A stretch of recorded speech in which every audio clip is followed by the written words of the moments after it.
అంతరాయతిమిరోపశాంతయే శాంతపావనమచింత్య వైభవం తం నరం వపుషి కుంజరం ముఖే మన్మహే కిమపి తుందిలం మహః. వసుదేవసుతం దేవం కంసచాణూరమర్దనం దేవకీ పరమానందం కృష్ణం వందే జగద్గురుం. శ్రీకృష్ణం వందే జగద్గురుం. భగవద్బంధువులకు, ఆత్మస్వరూపులకు, సత్యాన్వేషులకు స్వాగతం, సుస్వాగతం. ఉపదేశ సారంలో అప్పుడే తత్వచింతనలోకి ప్రవేశించాం. ఇప్పటి వరకు కూడా కర్మయోగం, భక్తి యోగం, రాజయోగం ఇవన్నీ తెలుసుకున్నాం. ఇప్పుడు ఏంటంటే జ్ఞానయోగంలోకి ప్రవేశించాలి. జ్ఞానయోగం అనగానే మళ్ళీ కన్ఫ్యూజన్ స్టార్ట్ అవుతుంది. ఏదో భక్తి యోగం ఏదో కాస్త దేవుడి పైన అన్ని భారం వదిలేసి వెళ్ళిపోవడం బాగానే ఉంది.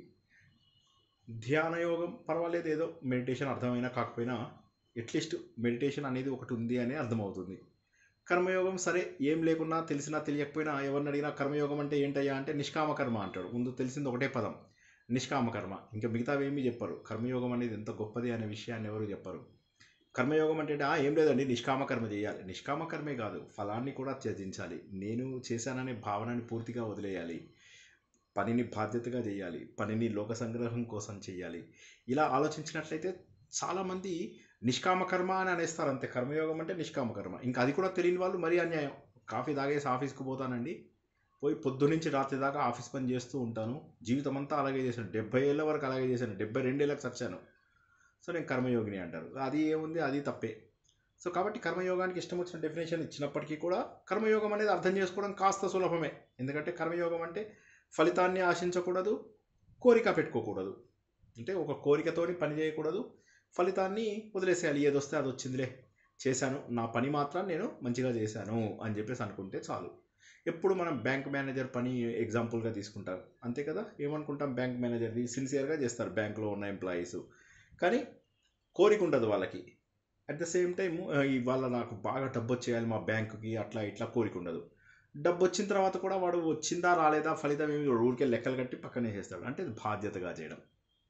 ఈ బాధ్యతగా చేసేదాన్ని మనము కొంత కర్మయోగం అనొచ్చు. కానీ మళ్ళీ బ్యాంక్ ఎంప్లాయీస్ కర్మయోగం మీద కాదు కదా, అది ఎగ్జాంపుల్ కోసం చెప్పినాను. వాళ్ళకి డబ్బు మీద అవసరం లేదు అన్న దాని గురించి చెప్పాను అంతేగాని వాళ్ళు కర్మయోగులు అని చెప్పట్లేదు. వాళ్ళందరూ ఆఫీస్కి ఎందుకు వస్తున్నారంటే ఆఫీస్కి రాకపోతే పైసలు ఇవ్వరు కాబట్టి, వాళ్ళకి జీతం రాదు కాబట్టి వస్తున్నారు, అది కాదు ఉదాహరణ. కానీ వాళ్ళ చేసే పద్ధతి ప్రకారం ఆలోచించండి. అంటే అలా నిర్లిప్తంగా నాకు సంబంధం లేదు, ఫలితంతో సంబంధం లేదు, నాకు కోరిక లేదు అనేది కర్మయోగం. దీనికే చాలా అద్భుతంగా రమణ మహర్షి ఏం చేశారంటే చాలా చక్కగా దీన్ని మనకు తెలియజేస్తున్నారు. ముందుగా కర్మయోగంతో ప్రారంభించారు. కర్మయోగం లోపల మొట్టమొదట ఏం చెప్పారు ఆయన, ఏమంటారు, కర్తృరాజ్ఞయా ప్రాప్యతే ఫలం కర్మ కింపరం కర్మ తజ్జడం కృతిమహోదదౌ పతన కారణం ఫలమశాశ్వతం గతి నిరోధకం అన్నారు. అంటే ఏంటి బాబు, కర్మ కర్మ కర్మ అని చెప్పేసి వెంటబడుతున్నావు. ఈ కర్మ అనేటటువంటిది జడము. ఎందుకోసం అంటే ఈ కర్మ యొక్క ఫలితాన్ని భగవంతుడు ఇస్తున్నాడు, అంతేగాని కర్మ కర్మనివ్వడం లేదు. కర్మకేం తెలుసు, ఏం తెలియదు. నువ్వు చేసే పనికి ఫలితాన్ని అక్కడ కర్మఫల ప్రదాత అని ఒక ఆయన ఉన్నాడు, ఆయన ఇస్తున్నాడు అని చెప్పేసి భగవంతుడు అనేటటువంటి వాడెవడైతే ఉన్నాడో ఆయన కర్మఫల ప్రదాత. కాబట్టి కర్మ అనేది దైవం కాదు, దైవం అనేవాడు కర్మ ఫలితాన్ని మనకు అందిస్తున్నాడు. ఒకవేళ కనుక నువ్వు ఈ ఫలితాన్ని తీసుకుంటూ ముందుకు వెళ్ళిపోదాము, ఫలితం తీసుకుంటాను, మంచి పనులు చేస్తాను, చెడ్డ పనులు చేస్తాను అంటే అప్పుడు అది మహాసముద్రంలాగా అయిపోతుంది. కృతి మహోదదవు, మహా ఉదది అంటే పెద్ద సముద్రం అయిపోతుంది. అందువల్ల ఏమవుతుంది, అది నువ్వు కింద దిగజారిపోతున్నావు. ఎంత ఎక్కువ కర్మయోగం, ఎంత ఎక్కువ పూజలు పునస్కారాలు ఈ కర్మలు ఇవన్నీ చేస్తే ఏమవుతుందంటే అవుతారు, పాపాలు వస్తాయి, లేకపోతే పుణ్యాలు వస్తాయి. చాలా కోరికలతో చేస్తే పోయి పుణ్యం వచ్చింది అనుకుందాం, మళ్ళీ పుణ్యం అనుభవించడానికి ఇంకో జన్మ కావాలి. లేదు పాపాలు తెచ్చామనుకుందాం, పాపాలు అనుభవించడానికి జన్మ కావాలి. అలా సముద్రాలు సముద్రాలు పెరిగిపోతున్నాయి. పెరిగేసరికి ఏమవుతుంది, మళ్ళీ జన్మకు కారణమవుతుంది. అందువల్ల నీ పరమ గతిని అది నిరోధిస్తుంది. అందుకే ఏమంటున్నాడు, ఫలం అశాశ్వతం గతి నిరోధకం. ఫలం అశాశ్వతం, గతి నిరోధకం. నీ పరమ గతికి అది తీసుకెళ్ళడం లేదు. మరి ఏం చేయాలి, మరి నేను కర్మ చేయొద్దా? ఇక ఏమంటున్నారు మీరు, కర్మ చేయొద్దా? చెయ్యాలి. ఎలా చేయాలి, ఈశ్వరార్పితం నేచయా కృతం చిత్తశోధకం ముక్తి సాధకం. అంటే ఏమంటున్నాడు, ఈశ్వరుడికి అర్పించి నా ఇచ్ఛ లేకుండా కృతం అంటే చేయబడినది, నా ఇచ్ఛయా కృతం కోరిక లేకుండా నిష్కామంగా చేసినటువంటివి ఏం చేస్తాయి అంటే చిత్తశోధకం అంటే చిత్తశుద్ధిని చేసి నీకు ముక్తికి కారణమవుతున్నాయి అని చెప్పేసి కాయ వాంగ్మన కార్యముత్తమం పూజనం జపశ్చింతనం క్రమాత్ అంటున్నాడు. అంటే ఏంటి, ఎలా చేయాలి మరి? ఇప్పుడు ఏం చేసావు, కర్మ ఎలా చేయాలి అంటే భగవంతుడికి అర్పిస్తూ వదిలేసేయి అని చెప్పావు. మూడిట్లలో కర్మ గురించి చెప్పావు. ఇప్పుడు ఏమంటున్నాడు, ఈశ్వర అర్పితం అన్నాక మరి ఎలా చేయాలి, ఈశ్వరుడికి ఎలా అర్పితం చేయాలి?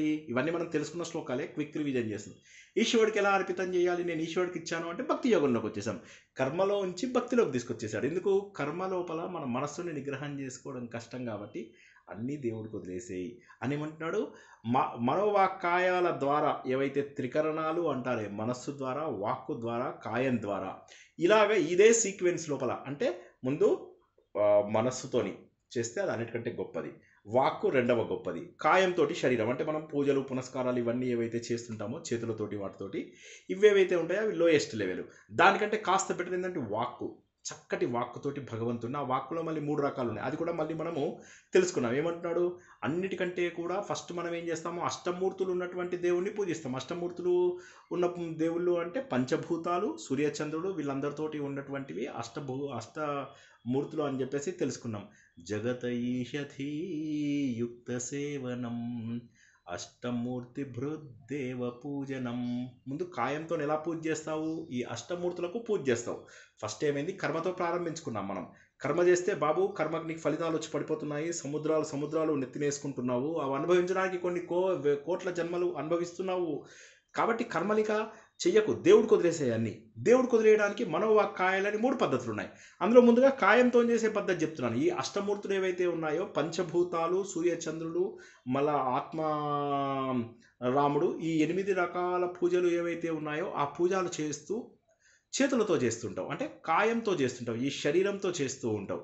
అదైపోయిన తర్వాత ఇంకా బెటరు, జపం చేయి. నువ్వు వాక్కుతోటి చేయొచ్చు.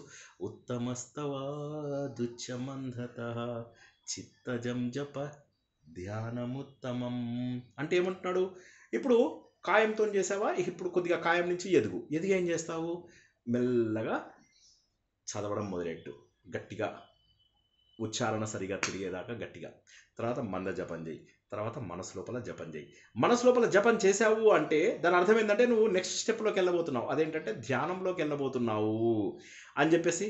ఆ ధ్యానం ఎలా ఉండాలి, ఆజ్యధారయా ప్రోతసాసమం సరళ చింతనం విరలత పరం భేదభావనా సోహమిత్యసౌ భావనాభిదా పావనీమత. ఏమంటాడు ఇక్కడ, ఎలా ఉండాలి ధ్యానం అనేది తెలుసా, అలా వెళ్ళిపోతుండాలి నూనెలాగా. ఇప్పుడు ఏం చేస్తాం, ముందు కాయంతోని, ఇప్పుడు ఏం చేస్తాడు, కర్మయోగంలోంచి భక్తి యోగంలోకి వచ్చాం. భక్తి యోగంలో ఏం చెప్తున్నాడు, కాయంతో వాక్కుతోటి మనస్సుతోటి పూజలు చేయాలి అని చెప్తున్నాడు. కాయంతో మనకు తెలిసింది. కాయం కంటే బెటర్ ఏంటి, వాక్కుతో చేసేటటువంటివి. వాక్కులోంచి ఏం చేస్తాం, మెల్లగా మనస్సుతో చేసేటటువంటి ధ్యానంలోకి వచ్చాం. ఈ ధ్యానం కూడా ఎలా ఉండాలంటే అడ్డదిడ్డంగా ఉండకూడదు. ఒకే ధ్యానాన్ని 5 నిమిషాలు చేసి ఆపి, ఇంకో 5 నిమిషాలు చేసి ఆపి, అలా ఉండకుండా అలా నూనె ధార ఎలా అయితే పడుతూ ఉంటుందో అవిచ్ఛిన్నంగా అలాగ నువ్వు ధ్యానం అలా కొనసాగించు. ఎలా కొనసాగిస్తావు, అలా కొనసాగిస్తూ నేను వేరు భగవంతుడు వేరు అనే భావన నీ నుంచి తీసేయి. ఇప్పుడు మనకు చేస్తున్నటువంటి పూజలు, పునస్కారాలు, పారాయణలు ఇవన్నీ కూడా నేను వేరు భగవంతుడు వేరు అని చెబుతున్నాయి. కానీ భక్తి లోపల ఉన్నతమైనటువంటి స్థానం గురించి తను చెప్తున్నాడు. చూసారా, ఇన్ని రోజులు మనం ఏమనుకున్నాము, ఏదో పిచ్చి పారాయణలు, పిచ్చి డ్యాన్సులు, పిచ్చి పూజలు, పిచ్చి నోములు, పిచ్చి వ్రతాలు, మనసుకు ఒక భావన లేనటువంటి పూజలు ఇవన్నీ చేయడం ద్వారా అది గొప్పది అనుకున్నాం. కానీ ఇక్కడ ఏమంటున్నాడు, కాదు, నువ్వు దానికంటే ధ్యానం గొప్పది. ఆ ధ్యానం లోపల కూడా నేను వేరు భగవంతుడు వేరు అని అనుకోకుండా చెయ్యి. అది అన్నిటికంటే కూడా అది చాలా గొప్పదైనటువంటి ధ్యానం. అది అలా చేసేటటువంటి ధ్యానం ఏదైతే ఉంటుందో అది చాలా గొప్పగా ఉంటుంది. అప్పుడు నీకేమొస్తుంది తెలుసా, ఈ ఇందులోంచి బయటపడిపోతావు నువ్వు. ఏదైతే నీకు అభేద భావం ఉంటుందో అది నీకు వచ్చేస్తుంది. అంటే పరమాత్మ నీ లోపల, నా లోపల, అన్నిటి లోపల అంతర్యామిగా ఉన్నాడు అనేటటువంటి విషయాన్ని మనం తెలుసుకుంటాం. భావశూన్య సద్భావ సుస్థితి భావనా బలాద్ భక్తిరుత్తమా హృత్స్థలే మనా స్వస్థతా క్రియా భక్తియోగబోధశ్చ నిశ్చితం వాయురోధనా లీయతే మనః జాలపక్షివధ్రోద సాధనం. ఇప్పుడు ఏమంటున్నాడంటే, సో నువ్వు భగవంతుణ్ణి మనసు లోపల పెట్టుకుని హృదయం లోపల నీ భగవంతుడు ఉన్నాడు. సోహం సోహం సోహం సోహం అనుకుంటూ. సోహం అంటే ఏంటి? అదే నేను, అదే నేను. సోహం అనేది ఎందుకంటారని చెప్పాను. ఎవరికైనా జ్ఞాపకం ఉందా? ఒక్కసారి క్విక్గా 30 సెకండ్స్లో చెప్పగలిగితే చెప్పండి, లేకపోతే నేనే చెప్తాను, ఎందుకంటే టైం లేదు. కరెక్ట్. అది కాక సోహం అనే దానికి ఇంకొక పదం ఉంది. కరెక్ట్, మీరు చెప్పింది కరెక్టే. ఇంకొకటి ఉంది, సోహం అనే మాటలో ఒకటి ఉంది. అదేంటి? తొందరగా చెప్పండి.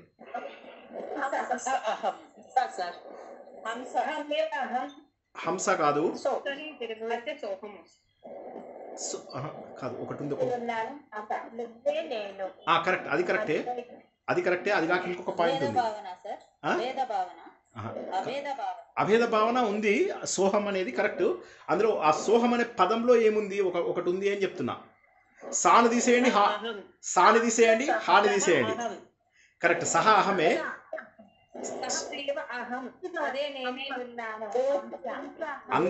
అందరూ ఒకటే మాట చెప్తున్నారు. అందరూ హంస అంటున్నారు, అందరూ అదే నేను అంటున్నారు. అది కరెక్ట్, అది కాదని నేను అనడం లేదు. కానీ ఆ పదం లోపల హంస కూడా కరెక్టే, అది కూడా కరెక్టే. కానీ నేను అంటున్నది అది కాదు. మనం we are looking for a different thing. సరే, ఎవరు చెప్పలేదు, నేనే చెప్తున్నా. ఫుల్ మార్క్స్ టు మీ. మీ అందరికి 0 మార్క్స్. మీ అందరికి 0 మార్క్స్. ఏంటంటే సాని హాని తీసేసేయండి. అందులోంచి సాని హాని తీసేయండి. ఓం వస్తుంది. సో ఓం వస్తుంది. కరెక్ట్. అయ్యో చెప్పారా? అయ్యయ్యో, మరి అందరూ ఒక్కసారి మాట్లాడితే ఎలా చెప్పగలరు? సో జీవాత్మ పరమాత్మ, జీవాత్మ పరమాత్మ ఏవైతే రెండు ఉన్నాయో, ఈ జీవాత్మ సహా అహం అనేటటువంటివి ఏవైతే చెప్పుకుంటున్నామో, ఈ రెండింటిలోంచి అదొక గొప్ప బీజాక్షరంగా మారిపోతుంది అని చెప్పేసి చెప్పామన్నమాట. అంటే ఆ ద్వైత భావాన్ని ఎంతసేపు మనము దేవుడు బయట ఉన్నాడు అనుకుంటామో అంతవరకు మనం భగవంతుణ్ణి పొందలేము. అదొక్కటే. మీరు ఏ గ్రంథం చదివినా, భాగవతం చదవండి, రామాయణం, భాగవతంలో దేవుడు అంటాడు. ఆ దేవుడు అనేసరికి మనం దేవుడి కథలు చదువుతుంటాం. ఆ దేవుడి కథలు ఎన్ని ఉంటాయి? 3000 శ్లోకాలు. ఇప్పుడు భాగవతం ఎన్ని శ్లోకాలు చెప్పండి తొందరగా, 1 సెకండ్లో చెప్పాలి. అయ్యో, భాగవతం, భారతం కాదు. 18,000 శ్లోకాలలో కథలు ఉన్నాయి కదా, బోల్డ్ అని కథలు ఉన్నాయి. ఎన్ని ఉండొచ్చు కథలు?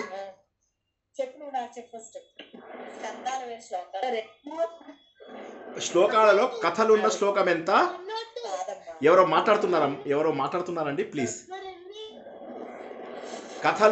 కథలోపల కథలు ఎన్నున్నాయి, తత్వం ఎంతుంది? భాగవతంలో 18,000 శ్లోకాలు కరెక్టే. అందులో కథలు ఎంతున్నాయి, తత్వం ఎంతుంది?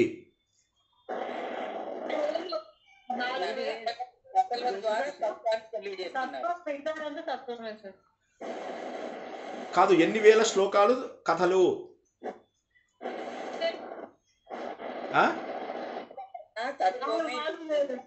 4,000 కరెక్ట్ ఆన్సరు. 4,000 మాత్రమే కథలు. 14,000 మిగతా అంతా తత్వమే. కథల్లో కూడా టీవీ మనీ మేడం చెప్పినట్టుగా కథల్లో కూడా తత్వమే ఉంది.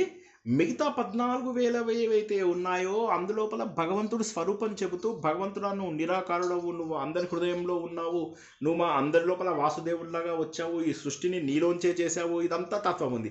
ఇదంతా ఎందుకు బయట మనకు తెలియదు అంటే మనకు సమయం అంత లేదు కదా. ఒక్కసారి ఆలోచించండి. ఇవన్నీ తెలుసుకోవడానికి, ఆలోచించడానికి బ్రెయిన్ కావాలి. ఇప్పుడు ఏమవుతుందంటే, ప్లీజ్ అందరూ మ్యూట్లో ఉండండి, రిక్వెస్ట్. సో అప్పుడు ఏమవుతుందంటే, అయ్యో రామా, ఎవరండి మ్యూట్లో? నేను అందుకే చెప్పాను ఈ క్లాస్కి ముందు రండి, ఎవరు డిస్టర్బ్ చేయొద్దు అని చెప్పాను. ప్లీజ్ మ్యూట్లోకి వెళ్ళిపోండి. మ్యూట్ చేసుకోలేదండి, సాయి కుమారి గారు మ్యూట్ చేసుకోలేదు. సాయి కుమారి గారు మ్యూట్ చేసుకుంటారా?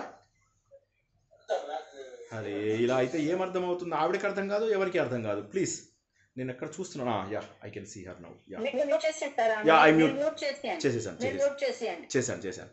ఇప్పుడు మనం మళ్ళీ ఒకసారి ఆలోచిద్దాం. ఇప్పుడు అంతటా భగవంతుడు ఉన్నాడు, అందరిలో భగవంతుడు ఉన్నాడు, భగవంతుడు మన హృదయంలో ఉన్నాడు అన్న విషయాన్ని మనకు భాగవతంలో ఎక్కువ దూరం వెళ్ళక్కర్లేదు. 2వ స్కందంలోనే చెప్పాడు, ఈ హృదయంలోనే ఉన్నాడు నీ దేవుడు అని చెప్పేశాడు. కాబట్టి మనం ఏం చేస్తున్నామంటే ఎక్కడెక్కడో వెతుకుతూ ఏవేవో పిచ్చి పనుల ద్వారా అనవసరమైనటువంటి సమయము, అనవసరమైనటువంటి డబ్బు, అనవసరమైనటువంటి విషయాల ద్వారా మనం ఏమవుతుందంటే భగవంతుడికి దూరం అవుతున్నాం. ఇక్కడున్న భగవంతుడికి సమాజం వల్ల దూరం అవుతున్నాం. అందుకోసం ఏమంటున్నానంటే ఆ ద్వైత భావము, ద్వైతం అంటే నేను వేరు భగవంతుడు వేరు అనే భావన మన హిందూ ధర్మంలో ప్రతి పుస్తకంలో ఉంది. అది లేనటువంటి పుస్తకం అసలు లేనే లేదు. అది హిందూ ధర్మమే కాదు. దేవుడు వేరు నేను వేరు అని చెప్పే ఏ పుస్తకము అది హిందూ ధర్మం కాదు. సింపుల్. నేను భగవంతుడిలో భాగము, నేను భగవంతుడి యొక్క అంశను, నా లోపల భగవంతుడు చైతన్య శక్తిలాగా ఉన్నాడు అనే దాన్ని తెలుసుకోవడమే మన మొత్తం హిందూ ధర్మం యొక్క ముఖ్య ఉద్దేశం. ఇందులోపల ఏమంటున్నానంటే ధ్యానం అనేది ఏది ఉత్తమము అంటే ఈ ద్వైత భావం దాటి ఆ పరమాత్మ మన అందరిలో ఉన్నాడు అని చెప్పేసి తెలుసుకోవాలి. ఎలా తెలుసుకుంటారు? ఈ మనస్సు ఏదైతే ఆలోచనలు ఉన్నటువంటి మనస్సు ఉందో ఆ మనస్సుని హృదయం లోపల స్థిరంగా చేసుకోవాలి. అంటే మనస్సుని 10 విధాల పోకుండా నా హృదయంలో దేవుడు ఉన్నాడు, నా హృదయంలో దేవుడు ఉన్నాడు. యాక్చువల్లీ దేవుడు అన్ని చోట్ల ఉన్నాడు, బట్ ఇక్కడ ఉన్నాడు దేవుడు, ఇక్కడ ఉన్నాడు. Lub dub lub dub Rama Rama Rama Rama, ఇక్కడే ఉన్నాడు దేవుడు, ఇక్కడే ఉన్నాడు, ఇక్కడే ఉన్నాడు. నేనే దేవుడు, నేనే దేవుడు. సోహం సోహం సోహం సోహం సోహం సోహం ఓం ఓం. ఇలాగ చేసుకుంటూ ఉంటే ఏమవుతుంది? అప్పుడు మనకేమర్థమవుతుందంటే ఇక్కడ భగవంతుడు ఉన్నాడు అని చెప్పేసి. అందుకని ఏం చేయాలి? దానికోసం అని చెప్పి వాళ్ళు ఏం చేశారంటే ప్రాణాయామం అనే మతం ఇది ఇచ్చారు. ఆ ప్రాణాయామంది ఏం చదువుకున్నాం మనము? వల లోపల ఎప్పుడైతే ఒక పక్షిని పెడితే పక్షి అటు ఇటు వెళ్ళిపోవడానికి కొట్టుకుని చివరికి దానికి అర్థమవుతుంది ఇక నేను వెళ్ళడానికి ఛాన్స్ లేదు, ఈ వలలోనే ఉండాలి అని చెప్పేసి మనో నిగ్రహానికి అది చక్కటి దారి. ఏంటంటే ముందు ప్రాణాయామం అనేటటువంటిది ప్రతి ఒక్కరూ ప్రాక్టీస్ చేసుకోవాలి. ఆ ప్రాణాయామం చేస్తే ఏమవుతుందంటే, నేను ఎగ్జాంపుల్ కూడా చెప్పాను.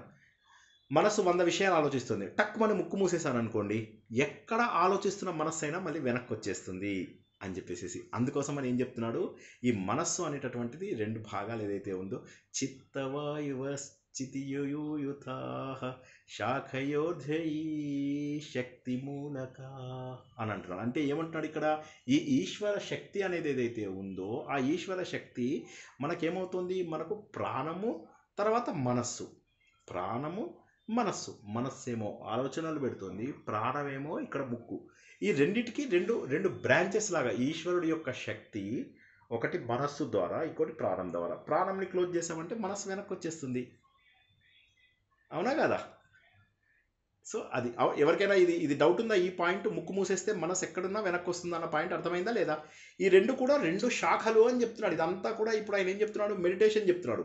మొదటి 2.5-3 శ్లోకాలలో ఏం చెప్పాడు? కర్మయోగం గురించి చెప్పాడు. తర్వాత పూజలు ఎలా చేయాలి అని చెప్తూ తర్వాత అందులోంచి మెల్లమెల్లగా ధ్యానంలోకి వెళ్ళిపోతున్నాడు. ధ్యానం లోపల ఇప్పుడు ఏం చెప్తున్నాడు? ధ్యానం లోపల బాబు నువ్వు ధ్యానం చేయాలి, హృదయంలో పెట్టాలి మనస్సుని అంటే ముక్కు మూసామనుకో మనసు ఎక్కడున్నా వెనక్కి వస్తుంది. లయ వినాశనే ఉభయరోదనే అయగతం పునర్భవతి నోమృతం ప్రాణబంధన లీనమానసం కుకచింతనా నాశమేత్యదా నష్టమానసోత్కృష్టయోగినః కృత్యమస్తి కిం స్వస్థితిం యతః దృశ్యవారితం చిత్తమాత్మనః చిత్వదర్శనం తత్వదర్శనం. ఇప్పుడు ఏమంటున్నాడు? మనకు జాగ్రత్తగా వినండి. ఇప్పుడు మనకు ఏమర్థమైంది? ప్రశాంతంగా ఉండాలి అంటే మనస్సుని నిగ్రహం చెయ్యాలి. యోగ చిత్తవృత్తి నిరోధ. యోగ శాస్త్రం ఎవరిచ్చారండి? హలో, పతంజలి. ఆయన ఏం చెప్పాడు? ఫస్ట్ రూలే చెప్పేశాడు. యోగం అంటే చిత్త వృత్తులను నిరోధించడము. ఓకే, కొద్దిగా ఇవాళ కొద్దిగా శ్రద్ధగా వినండి ఇప్పటి నుంచి. చిత్త వృత్తులు, చిత్తం అంటే మనస్సు. ఈ మనస్సు ఏం చేస్తుంది? ఆలోచనలు 1, 2, 3 ఈ మనస్సులో రకరకాల ఆలోచనలు వస్తూ ఉంటాయి. రకరకాల ఆలోచనలు వస్తుంటాయి. వాటిని ఏమంటారంటే వృత్తి అంటారు. వృత్తి అంటే మనం ప్రొఫెషన్ అని చెప్పేసి ఏదైతే తెలుసుకుంటామో అదే వృత్తి అన్నమాట. అంటే దీని గురించి ఆలోచిస్తే ఈ వృత్తి, దాని గురించి ఆలోచిస్తే ఆ వృత్తి, ఇలా రకరకాల ఆలోచనలు ఉన్నాయి. ఉన్నప్పుడు ఏం చేయాలంటే ముక్కు పూసేస్తే వెనక్కి వచ్చేస్తుంది. కాబట్టి ప్రాణాయామం అనేటటువంటి పద్ధతి ద్వారా నువ్వు మనస్సుని లయం చేయవచ్చు కొంతవరకు అని అంటాడు. అని ఏమంటాడు? లయమని నాశనమని 2 పద్ధతులు ఉన్నాయి. ఈ 2 పద్ధతులలో లయం అంటే ఏంటి, నాశనం అంటే ఏంటి, ఒక్కసారి ఎవరైనా జ్ఞాపకం ఉన్న వాళ్ళు చెప్తే నేను ముందుకెళ్తాను, లేకపోతే నేను మళ్ళీ చెప్తాను. లయం అంటే కలిసిపోవడం సార్, నాశనం అంటే మరి అది రాకుండా నాశనం అయిపోవడం. ఓకే, ఇంకెవరైనా చెప్పండి. ఆలోచనలు ఏమీ లేకుండా నాశనం అయిపోవటం సార్. లయం అంటే తాత్కాలికం సార్, నాశనం అంటే పర్మనెంట్. Correct correct correct. లయం అంటే ఏంటి? ఇప్పుడు మనము ఒక మెడిటేషన్ సెంటర్కి వెళ్ళాం. వెళ్తే ఏమవుతుంది, కాసేపు అంతా ప్రశాంతంగా ఉంది వాతావరణము, మనకు మనస్సు నిశ్చలంగా ఉంది. ఒక పావు గంట సేపు మనం ధ్యానం చేస్తాం. చేస్తే ప్రతి గంటకు కొన్ని క్షణాల పాటు జాగ్రత్తగా వినండి, ప్రతి గంటకు అస్సలు అలవాటు లేని వారికి కూడా కొన్ని క్షణాల పాటు మనస్సు లయం చెందుతుంది. లయం చెందడం అంటే టెంపరీగా అది మనకు భగవంతుల్లో కలిసిపోతుంది. ఏదైతే అసలైనటువంటి ఆత్మ ఉందో ఆత్మలో కలిసిపోతుంది. కాకపోతే that's a temporary thing. Radhika గారు చెప్పినట్టుగా అది టెంపరీ. మరి ఏం కావాలి మనకు? పర్మనెంట్ కావాలి. పర్మనెంట్ అంటే ఏంటి? అది కంప్లీట్గా మనకు ఆ మనస్సు అనేటటువంటిది మనను బాధించకూడదు. ఇక్కడి నుంచి కొద్దిగా కష్టమవుతుంది, ప్లీజ్ జాగ్రత్తగా వినండి. మనకు బాధ పెట్టేదాన్ని ఏమంటారు? మనస్సు. ఇంతవరకు అర్థం కాని వాళ్ళు ఎవరన్నా చెప్పండి. మనల్ని బాధ పెట్టేవాళ్ళు మనస్సు. Yes, no, all right. ఎవరికి డౌట్ లేదు కదా? ఇందులో అయితే డౌట్ లేదు కదా? మనస్సే మనను బాధ పెడుతుంది. ఓకే, ఈ సెంటెన్స్ ఒకసారి రిపీట్ చేయండి సార్. ఈ సెంటెన్స్ ఇదే, ఇప్పుడు మనకి బాధ, మనల్ని బాధ పెట్టేది ఎవరు? మనల్ని బాధ పెట్టేది ఎవరు? మనస్సు. మనస్సు, ఓకే, అర్థం. మనస్సు, ఓకే ఓకే. ఈ ప్రపంచంలో ఎవ్వరూ మనని బాధ పెట్టరు, గుర్తుంచుకోండి. ఈ ప్రపంచంలో ఎవరు మనని బాధ పెట్టరు, మనని మనమే బాధ పెట్టుకుంటాము. ఆ మనని మనమే అన్న దగ్గర రెండు డిఫరెంట్ పదాలు అని గుర్తుంచుకోండి. మనం అన్నది ఆత్మ, మనం అన్నది మనస్సు. మనని మనమే బాధ పెట్టుకుంటాం. మన మనస్సే మనకు తీరని శిక్ష విధిస్తుంది. అదేదో ఉంది కదా, పాటలో ఉంది కదా, మనసే మనసుకు తీరని శిక్ష, దేవుడిలా మనమే మనకోలా ఉంటాం. మనమే మనకో. సో దేవుడిలా తీర్చుకున్నాడు కక్ష. మనమే మనకో. సో దేవుడు ఇలా తీర్చుకున్నాడు కక్ష. ఎలా తీర్చుకున్నాడు కక్ష? మన మనస్సే మనకు శిక్ష విధిస్తోంది. ఆ విధంగా దేవుడు తీర్చుకున్నాడు కక్ష అని ఒక పాట ఉందని, మనస్సు గతి ఇంతే పాట లోపల అది వస్తుంది. అంటే ఏంటంటే మన మనస్సు రకరకాల ఆలోచనలు చేయడం ద్వారా మనని బాధ పెడుతుంది. అంటే నేను వేరు, మనస్సు వేరు. ఒక్క నిమిషం, ఇక్కడ మనస్సులో టీటీ అంటే థాట్స్ అని గుర్తుంచుకోండి.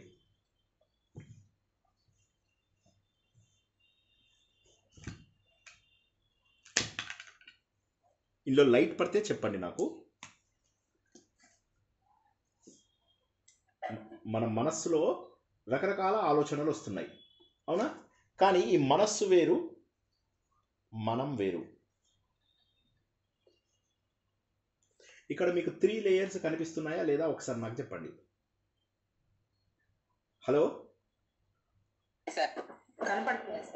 ఏం కనిపిస్తుంది చెప్పండి? ఏం లేయర్స్ ఉన్నాయి? 3 లేయర్స్ ఏంటి చెప్పండి?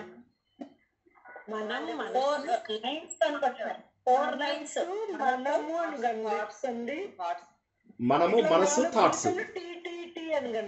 ఈ థాట్స్ని మనం కరెక్ట్ అమ్మా. థాట్స్ని మనం ఏమనుకున్నాము? వృత్తులు. కొద్దిగా కష్టమవుతుంది, ప్లీజ్ జాగ్రత్తగా వినండి. ఒక 20 నిమిషాల పాటు మనం కూడా ఆ పక్షి గిలగిలా కొట్టుకున్నట్టుగా కొట్టుకుందాం, సరేనా? కొద్దిగా జాగ్రత్తగా ఉండండి ప్లీజ్. ఆలోచనలను వృత్తులు అంటారు. ఆలోచనలని వృత్తులు అంటాము. ఆ వృత్తులన్నీ వచ్చేదానికి మనస్సు అడ్డం వస్తుంది, ఒప్పుకుంటారు? మనస్సు కారణం. ఈ మనస్సు ఎక్కడుంది? మన లోపల ఉంది. అంటే నేను మనస్సునా, మనం నా మనస్సు అంటాం. ఓకే, నా మనస్సు అన్నప్పుడు నేను బాధపడుతున్నానా, నా మనస్సు బాధ పెడుతుందా? మనస్సు శాశ్వతమా? ఇప్పుడు ఇక్కడ ఏమవుతుందంటే మనకు మనస్సు ఉండడం వల్ల మనకు రకరకాల బాధలు వస్తున్నాయి. ఫర్ ఎగ్జాంపుల్, నేను ఇలా కూర్చున్నప్పుడు ఏమవుతుంది? మీరు చెప్తున్న మాటలు వింటున్నాను, నేను మీకు చెప్తున్నాను. ఇందులోపల నాకేమవుతుందంటే ఒక ఫోకస్డ్ థాట్ ఉంది. ఇందులోపల నేను ఏడవడం ఉండదు. అన్లెస్ మీరు ఘోరమైన తప్పులు చేసే తప్ప నేను బాధపడాల్సింది ఉండదు, నా మనసు బాధపడదు. అదేవిధంగా మీరు అందరూ కూడా పనులు చేసుకోకుండా శ్రద్ధగా వింటే మీ మనస్సు కూడా నా వైపు లయం అవుతుంది. నాశనం కాలేదు, లయం అవుతుంది. అంటే కొద్దిసేపు మీరు ఏక అగ్రతలోకి వచ్చారు, అంటే ఒక వృత్తిలోకి వచ్చారు. ప్లీజ్ ప్లీజ్ ఇప్పుడు నేనేం చేస్తున్నానో చూడండి. ఇప్పుడు అర్థమైందా? చూడండి ఒక్కసారి. ఇప్పుడు ఏమైంది? చేశారు ఒకటి ఒక థాట్ ఆలోచనలో ఒకటే ఒక ఆలోచన. ఒకటే ఆలోచన వచ్చింది. ఒకటే ఆలోచన వచ్చినప్పుడు ఏమవుతుందంటే మనకు మనస్సు ప్రశాంతంగా ఉంటుంది. ప్రపంచంలో అన్నిటికంటే కూడా ఎక్కువ ఆనందాన్ని ఇచ్చేది ఏంటంటే ఏకాగ్రత. ఏకాగ్రత అనేటటువంటిది నిద్ర కాదు.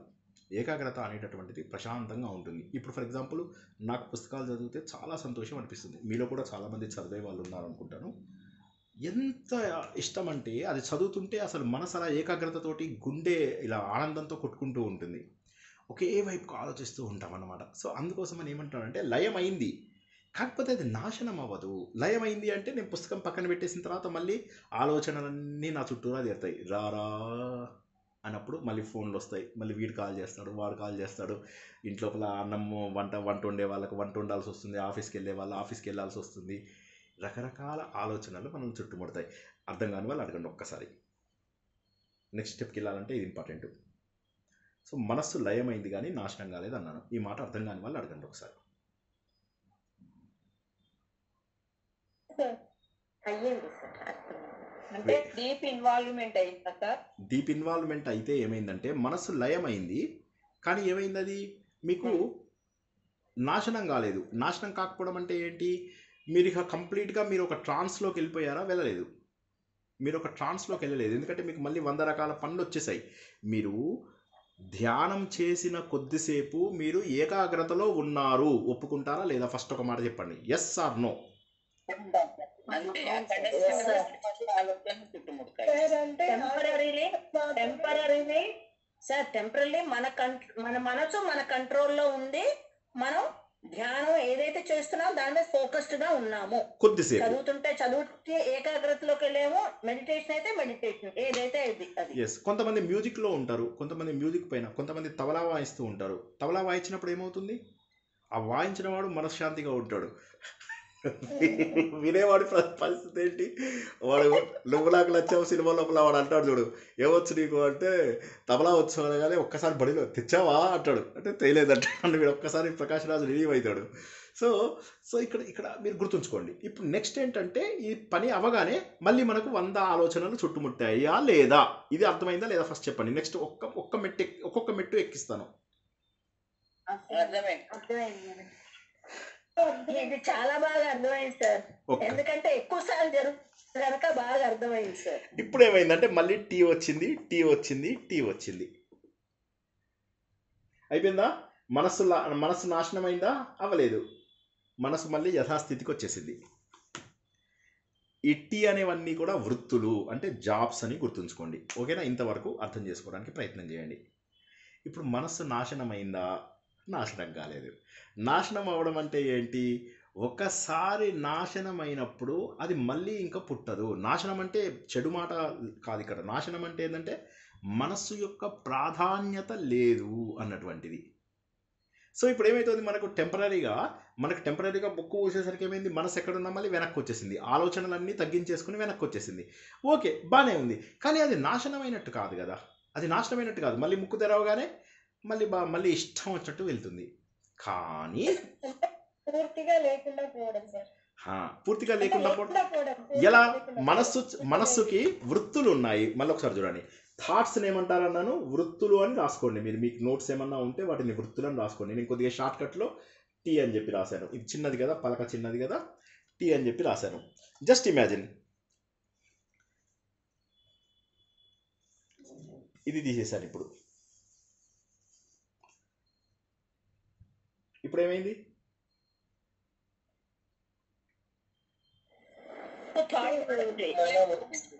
ఆలోచనలే, మనసు లేదు. మనసు లేనప్పుడు మనకు అవి తగులుతాయా? తగలవు. అంటే ఒకసారి మనసు అనేది తీసేస్తే, మనసు తీసేయడం అంటే వాడికి మనసు లేదురా అంటే నిజం చెప్పాలంటే వాడు సంతోషపడాలి యాక్చువల్లీ.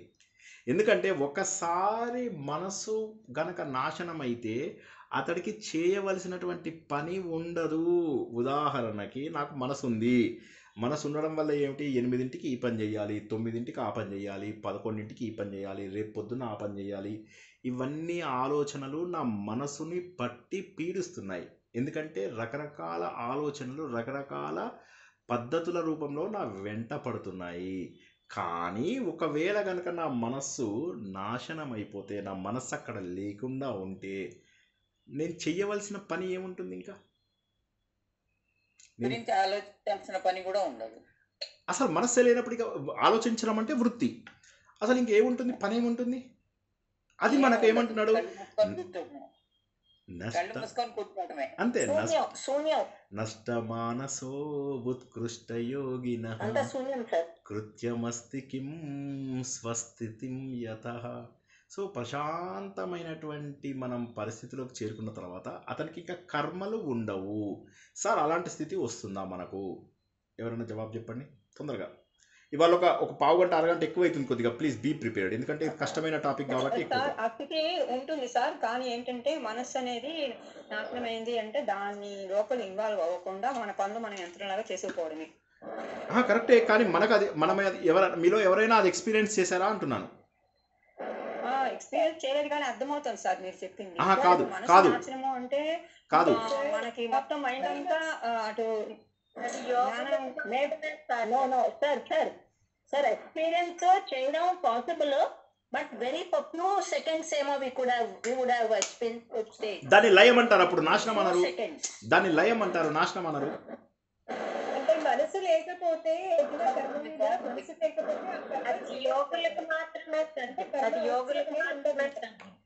అది సాధించుకోవాలి సార్. కాదు, అది మీకు వచ్చింది అని చెప్తున్నా, నేను అనుభవంలోకి వచ్చింది మీకు అని చెప్తున్నా. ఇప్పుడు ఇందులో మాట్లాడుతున్న ప్రతి ఒక్క నిమిషం మీరు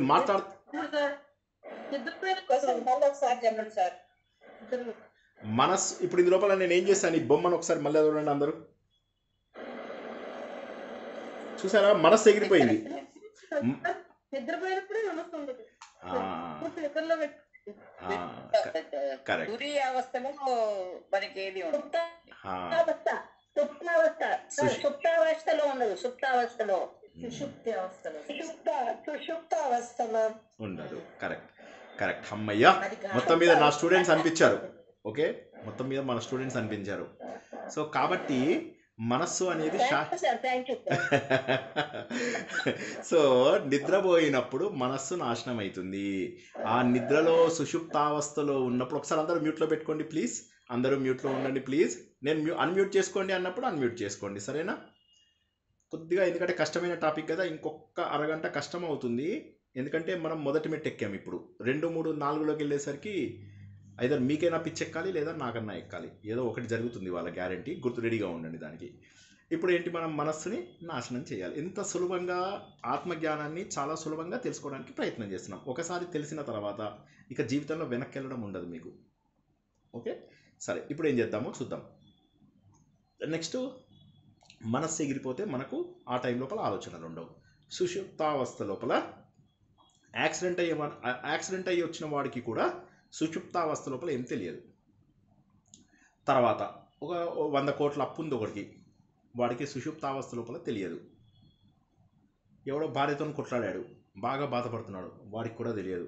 ఎవరినో భార్య నెత్తి మీద 2 మొట్టికాయలు వేసింది, అది కూడా వాడు నిద్రలో ఉన్నప్పుడు మర్చిపోతాడు. డ్రీమ్స్లో కాదు, నిద్రలో మర్చిపోతాడు. అంటే ఆ సమయం లోపల మనస్సు నాశనమైందా లేదా? నాశనమైంది. ఎంతసేపు నాశనమైంది? చాలాసేపు నాశనమైంది. ఆ సమయంలో మీరు చేయగలిగిన కర్మ ఏంటో నాకు చెప్పండి. ఆ టైంలో కర్మ అంటే మీ డ్యూటీ ఏం చేశారో చెప్పండి.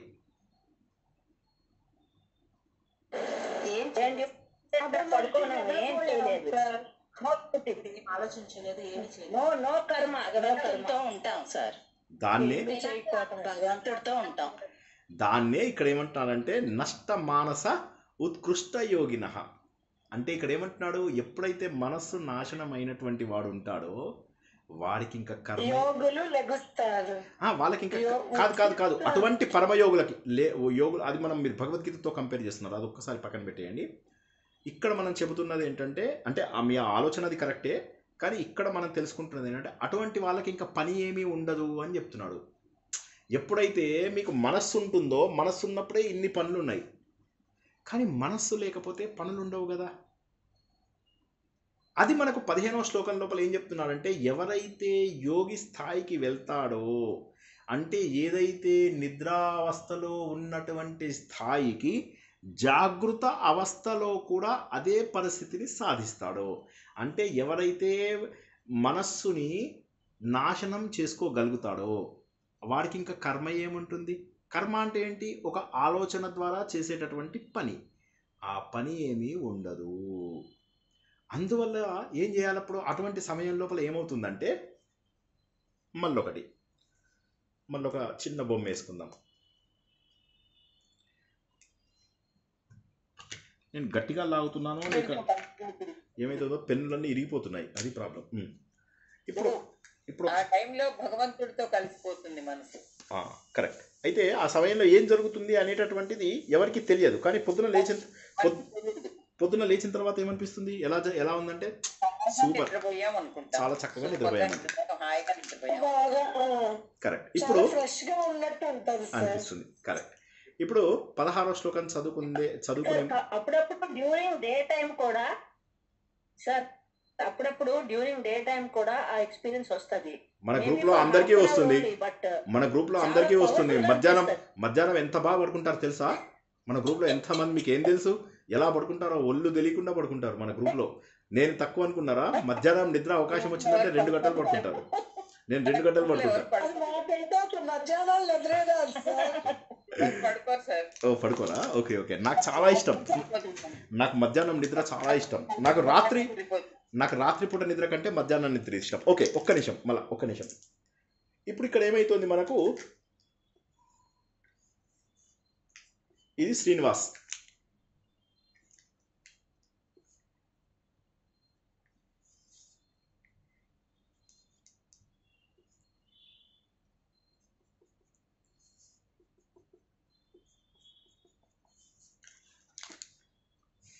ఏం కనిపిస్తుంది? శ్రీనివాస్కి 3 ఈవెంట్స్ జరిగాయి. ఈవెంట్స్ అంటే ఏంటి? విషయాలు. బయట 3 విషయాలు జరిగాయి, అవునా? బయట 3 విషయాలు జరిగాయి. ఆఫీస్లో ఒక విషయము, బయట బండి డ్రైవ్ చేస్తుంటే ఒక విషయము, ఎవరితోనే మాట్లాడుతుంటే ఒక విషయం. 3 విషయాలు జరిగాయి. జరిగిన వాటి డ్యూరేషను 10 మినిట్స్, 1 అవర్, 1 అవర్ వేసుకుందాం. ఓకే. ఈ మూడింటికి కలిపి ఇప్పుడు ఎంత అయింది? 1 hour, 1 hour 10 minutes, 2 hour 10 minutes. Total event time is equal to 2 hours 10 minutes. నాకు జరిగిన సంఘటనల వయస్సు 2 గంటల 10 నిమిషాలు. 16వ శ్లోకం నేర్చుకుంటున్నాం మనం. రమణ మహర్షి గారు ఎంత బాగా చెప్పారో చూడండి. భగవద్గీతనే ఆయన ఇంత అద్భుతంగా చెప్పగలడం అనేది అది నా మాటలు కాదు, దయచేసి అర్థం చేసుకోండి. అందులోనూ మా గురువు గారు తత్వవిధానంద గారు ఇప్పుడు కొత్తగా గీతాసారం అని స్టార్ట్ చేశారు. జస్ట్ 2 క్లాసులు అయ్యాయి. దయచేసి అందరూ కూడా నా ప్రవచనానికి వచ్చిన అంటే రండి, రావద్దని కాదు, ఆయన ఈ 2 క్లాసులు జరిగాయి వినండి. జస్ట్ ఈ 2 క్లాసులు జరిగాయి, చక్కగా వినండి. ఓకే. సో ఈవెంట్స్ టైం ఎంత ఉంది? 2 అవర్ 10 మినిట్స్. ఈ ఈవెంట్స్ నా లోపల స్మరణ అని చేస్తాయి. దీన్ని ఎమ్గా కన్వర్ట్ అవుతుంది, ఇది ఎమ్గా కన్వర్ట్ అవుతుంది, ఇది ఎమ్గా కన్వర్ట్ అవుతుంది. ఇది 10 అవర్సు, ఇది 20 అవర్సు, ఇది 100 అవర్సు. అర్థమైందా లేదా? ఉన్నంతసేపు మనకి అదే ఆలోచనగా ఉంటుంది. స్వప్నంలో కూడా అండ్ 2-3 రోజులు కూడా. ప్లీజ్ అర్థం చేసుకోవాలి. అయ్యో రామ, అర్థం చేసుకోండి అందరూ. ఆలోచిస్తాం సార్ వాటి గురించి. మనం మెల్కొని ఉన్నప్పుడే కదా అయ్యో నాకు ఇలా జరిగింది. స్వప్నంలో కూడా ఆలోచిస్తాం. ఎందుకంటే స్వప్నం లోపల కూడా మనకు దానికి సంబంధించినటువంటి సంఘటనలు వస్తూ ఉంటాయి. సో కాబట్టి జాగృతావస్థలోను స్వప్నావస్థలోను జరిగిన 2 గంటలకు మనం ఎక్కువగా ఆలోచిస్తూ ఉంటాం. జాగృతావస్థలో 2 గంటలే జరిగినప్పటికీ కూడా స్వప్నావస్థలోను తర్వాత మనకు జాగృతావస్థలోను మెమొరీ రూపం లోపల, మెమొరీ అంటే ముద్రణ, ఇక్కడ జరిగినటువంటి ముద్రణ వల్ల ఈ ముద్రణ ఏదైతే ఉందో దానిని చిత్తము అంటాము. ఏమంటాము? చిత్తము. మనస్సుకి 4 భాగాలు ఉన్నాయి. మనస్సు, బుద్ధి, చిత్తము, అహంకారం. ఇందులోపల ఈ చిత్తం అనేది ఏం చేస్తుందంటే దాన్ని ఇలా ముద్రించుకుని పెట్టుకుంటుంది. ఒక్కసారి అర్థం కాని వాళ్ళు అడుగుతారా? అంటారు కదా. ఎవరైనా అర్థం కాని వాళ్ళు ఉన్నారా? మొహమాట పడక. సార్ ఒకసారి చెప్పండి సార్, ఒకసారి చెప్పండి. ఆ ఇన్సిడెంట్స్ అన్ని అంటారు. ఆ ఇన్సిడెంట్స్ అన్ని ఇక్కడ స్టోర్ అవుతాయి. అవునా కాదా? ఆ ఇన్సిడెంట్స్ ఆ ఇన్సిడెంట్స్ అన్నీ ఇక్కడ స్టోర్ అవుతాయి. మీకు జరిగిన ఇన్సిడెంట్ 2 గంటలే, కానీ మీరు అది కొన్ని రోజుల పాటు, కొన్ని నెలల పాటు, కొన్ని సంవత్సరాల పాటు కూడా ఆలోచించవచ్చు.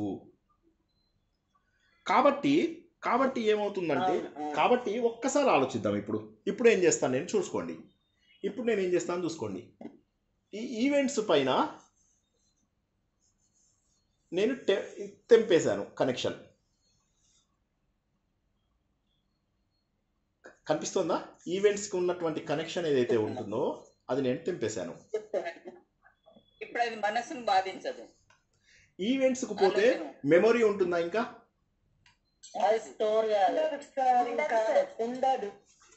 ఉండదు. అంటే సారీ ఏమన్నారు? అక్కడ జరిగిన విషయం అక్కడే మర్చిపోతే స్టోరేజ్ ఉండదు. కాదు, అసలు దృశ్య వస్తువుల నుంచి అసలు చిత్తంని కంప్లీట్గా నివారించాలి అంటున్నాడు ఆయన. ఏమంటున్నాడంటే మనకు మెచ్యూరిటీ వచ్చే వరకు కూడా ఇదంతా ధ్యానయోగం. మనం ఇంకా ధ్యానయోగంలో ఉన్నాము, జ్ఞానయోగంలోకి వెళ్ళబోతున్నాం. ఏది? విజ్డమ్లోకి వెళ్ళబోతున్నాం. వెళ్ళబోయే ముందు ఆయన ఏమంటున్నాడంటే దృశ్య వారితం అంటే వెనక్కి రావడం. అర్థమవుతుందా?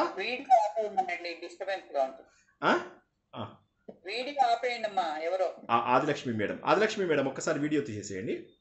సో ప్లీజ్ ఒక్కసారి అందరూ కామ్గా ఉండి జాగ్రత్తగా వినండి ప్లీజ్. దృశ్యముల నుంచి మనము వెనుకకు తిరిగాము అనుకుందాం. కొద్దిసేపు దృశ్యములు కనిపించే వాటి నుంచి వెనకకు తిరిగినట్లయితే అప్పుడు ఏమవుతుంది తెలుసా? ఆలోచించడానికి ఏం లేదు. ఉదాహరణకి మీకు చాలా సింపుల్ ఎగ్జాంపుల్ చెప్తాను. ఈ రూమ్లో లైట్ ఉంది. కొద్దిసేపు ఆగండి, అసలు నాశనం దాకా రాలేదు ఇంకా మనం. ఒక్కసారి ఆలోచిద్దాం. ఒక 2 మినిట్స్ అందరూ శ్రద్ధగా వినండి. నేనేమంటున్నాను? దృశ్య వస్తువుల నుంచి నేను తప్పించుకుంటే ఏం జరుగుతుందని తెలుస్తున్నాను.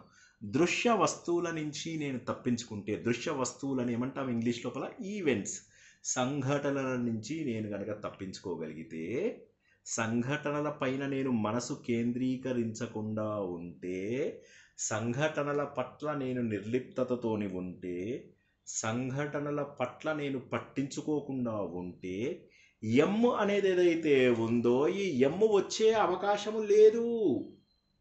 ఎందుకంటే ఎమ్ ఎక్కడి నుంచి వస్తుంది? ఈవెంట్లోంచి వస్తుంది. ఈవెంట్ కనుక నేను పట్టించుకోకపోతే ఎమ్ అనేది ఉండదు. ఇక్కడ మెమొరీ లోపల అది నిక్షిప్తమై ఉండదు.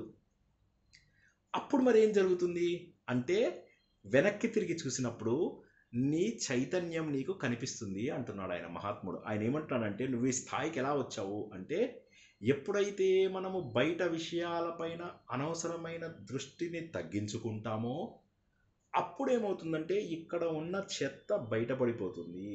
ఎప్పుడైతే ఇక్కడ ఉన్న చెత్త బయటపడిపోతుందో చూడ్డానికి ఏముంటుంది? ఉదాహరణకి ఈ రూమ్లో లైట్ ఉంది. ఈ లైట్ ఉంది, ఇక్కడ ముగ్గురు కలిసి డ్యాన్స్ చేస్తున్నారు. నేను, మా వైఫ్, మా కొడుకు డ్యాన్సులు చేస్తున్నాం. ఓకే, సో కొద్దిసేపటికి మా కుర్రాడు వెళ్ళిపోయాడు. కొద్దిసేపటికి మా వైఫ్కి కోపం వచ్చి వెళ్ళిపోయింది. సరిగ్గా డ్యాన్స్ చేయట్లేదు, నీకు రాదు అని చెప్పేసి వెళ్ళిపోయింది. ఓకే, ఇప్పుడు ఈ లైటు ఉన్నంత వరకు మా పిల్లవాడు చేసిన డ్యాన్స్ని చూపించింది, మా వైఫ్ చేసిన డ్యాన్స్ని చూపించింది, నేను చేసిన డ్యాన్స్ని కూడా చూపించింది. లైట్ అనేది చైతన్యం. ఆ చైతన్యము 3 విషయాలను చూపించింది. ఇప్పుడు ఈ ముగ్గురు గనక ఇందులోంచి తప్పించుకున్నారు అనుకోండి, అంటే ఈ 3 సంఘటనలు ఇక్కడ జరగలేదు. ఉదాహరణకి నేను అన్నం తింటున్నాను, వైఫ్ నన్ను కొడుతోంది, మా పిల్లాడేమో చదువుకుంటున్నాడు. ఈ 3 సంఘటనలు ఇక్కడ జరగలేదు. ఇప్పుడు ఏముంది? ఈ రూమ్ లోపల ఈ లైట్ అనేది ఏదైతే ఉందో 3 సంఘటనలను చూపిస్తుంది. మేము ముగ్గురము ఈ రూమ్లోంచి బయటికి వెళ్ళిపోయాం. ఇప్పుడు ఏముంటుంది? చైతన్యం ఒక్కటే ఉంది, లైట్ ఒక్కటే ఉంది. దాన్నే తత్వదర్శనం అంటారు. ఇన్నాళ్ళ పాటు మీరు అడిగారు సార్ తత్వదర్శనం అంటే ఏంటి, తత్వదర్శనం అంటే ఏంటి అన్నారు కదా, ఇదే తత్వదర్శనం. బయట ఉన్న వస్తువులపైన నిర్లిప్తతతో ఉంటే, బయట ఉన్న వస్తువులని మనము పట్టించుకోకుండా ఉంటే అప్పుడు నాశనం అదే జరుగుతుంది. ఎందుకంటే పట్టించుకున్నప్పుడే అది ఇక్కడ ముద్ర అవుతుంది, పట్టించుకుంటే ఇక్కడ ముద్రగా మిగులుతుంది. ఎప్పుడైతే మీరు పట్టించుకోరో అప్పుడు ముద్రగా మిగిలే అవకాశం లేదు. అది ఎప్పుడైతే ఇక్కడ ముద్రగా మిగిలే అవకాశం లేదో అప్పుడు మనస్సుకి వృత్తులు అని ఏదైతే మనం థాట్స్ అని చెప్పుకున్నామో అవి ఉండవు. ఎప్పుడైతే థాట్స్, మెమొరీ ఇవన్నీ ఉండవో ఉన్నది ఒకటే, ఏమిటంటే చైతన్యము. ఆ చైతన్యాన్ని మనం గుర్తిస్తూ ఉంటాము. కొద్దిగా కష్టమైందేమో తెలియదు నాకు, ఒక్కసారి అర్థం కాని వాళ్ళు చెప్పండి, మళ్ళీ చెప్పమన్నా చెప్తాను. చాలా బాగా చెప్పిందండి. ఇప్పుడు ఏది జరుగుతున్నా మనం సాక్షిభూతంగా ఉండాలంటారా సార్? అంతేనా? పట్టించుకోకూడదు, ఏది పట్టించుకోకుండా ఉండాలి. ఇప్పుడు అవతల వాళ్ళు, ఇప్పుడు మీరు ఒకటే గుర్తుంచుకోండి, ఉండాలి. ఒక్క నిమిషం ఆగండి, అందరు ఆగండి. లెట్ గో కదా sir, let go what is happening. Yes ఒక్కసారి అందరూ జాగ్రత్తగా వినండి. చర్య ప్రతిచర్య, చర్య ప్రతిచర్య, చర్య ప్రతిచర్య. ఇప్పుడు ఫర్ ఎగ్జాంపుల్ ఎవడో ఏదో చేశాడు, ఏదో మన అపార్ట్మెంట్లో ఎవడో ఏదో చేశాడు, చేయగానే మీరు పట్టించుకున్నాడంటే వాడు ఇంకాస్త చేస్తాడు, ఇంకా పట్టించుకున్నాడంటే ఇంకాస్త చేస్తాడు. దీనికి ఒక ఎగ్జాంపుల్ చెప్తాం. మాకు ఒక కజిన్ అన్నయ్య ఉండేవాడు. ఆయన అంటే చాలా ఇష్టం. నేను కాంటాక్ట్లో ఉన్న కొద్ది మందిలో ఆయన ఒకరు. సో కజిన్ అన్నయ్య మాకు దాదాపు ఫ్రెండ్, మా ఇద్దరికి మళ్ళీ 11 years 12 years డిఫరెన్స్. కాకపోతే వి ఆల్వేస్ ఫెల్ట్ లైక్ అందరికంటే మేమిద్దరం ఎక్కువ క్లోజ్ అని మాకు అనిపించేది. ఆయన ఎప్పుడు బనాయిస్తుండే వాళ్ళం, ఎప్పుడు వచ్చినా కూడా ఏదో ఒక ఇది చేసి ఆయనని బనాయిస్తూ, ఆయన మమ్మల్ని అట్లాగే వేసుకుంటుండేవాడు. అయితే ఒకసారి ఏమైందంటే కొద్దిగా ఆయన ఎందుకో ఇష్టపడట్లేదు మేము బనాయించడం అని తెలిసింది. మేమేదన్నా అంటే ఇలా నవ్వురుకునేవాడు. సో ఆయన అంతకుముందు ఏమయ్యేది, రెచ్చిపోయేవాడు. ఒక మాట అంటే 2 మాటలు అనేవాడు. మాకు మజా అనిపించేది. ఏం చేసేవాళ్ళం, ఇంకో 2 మాటలు అనేవాళ్ళం, ఇంకా మజా అనిపించేది, ఇంకో 2 మాటలు, ఇంకా. ఇప్పుడు మేము ఏదన్నా కూడా ఆయన పట్టించుకోవడం మానేశారు, మేము చేయడం మానేసాం. రబ్బర్ బంతిని ఎంత గట్టిగా కొలితే అంత వెనక్కి వెళ్తుంది. మీకు వచ్చేది అంత పడితే మీ దగ్గరికి వస్తుంది, మీకంటే స్లోగా కొడితే అక్కడే పడుతుంది. ఊరికే ఇలా స్లోగా వేస్తే గోడకు తగిలి కింద పడిపోతుంది, గట్టిగా వేస్తే మీకంటే వెనక్కి వెళ్తుంది.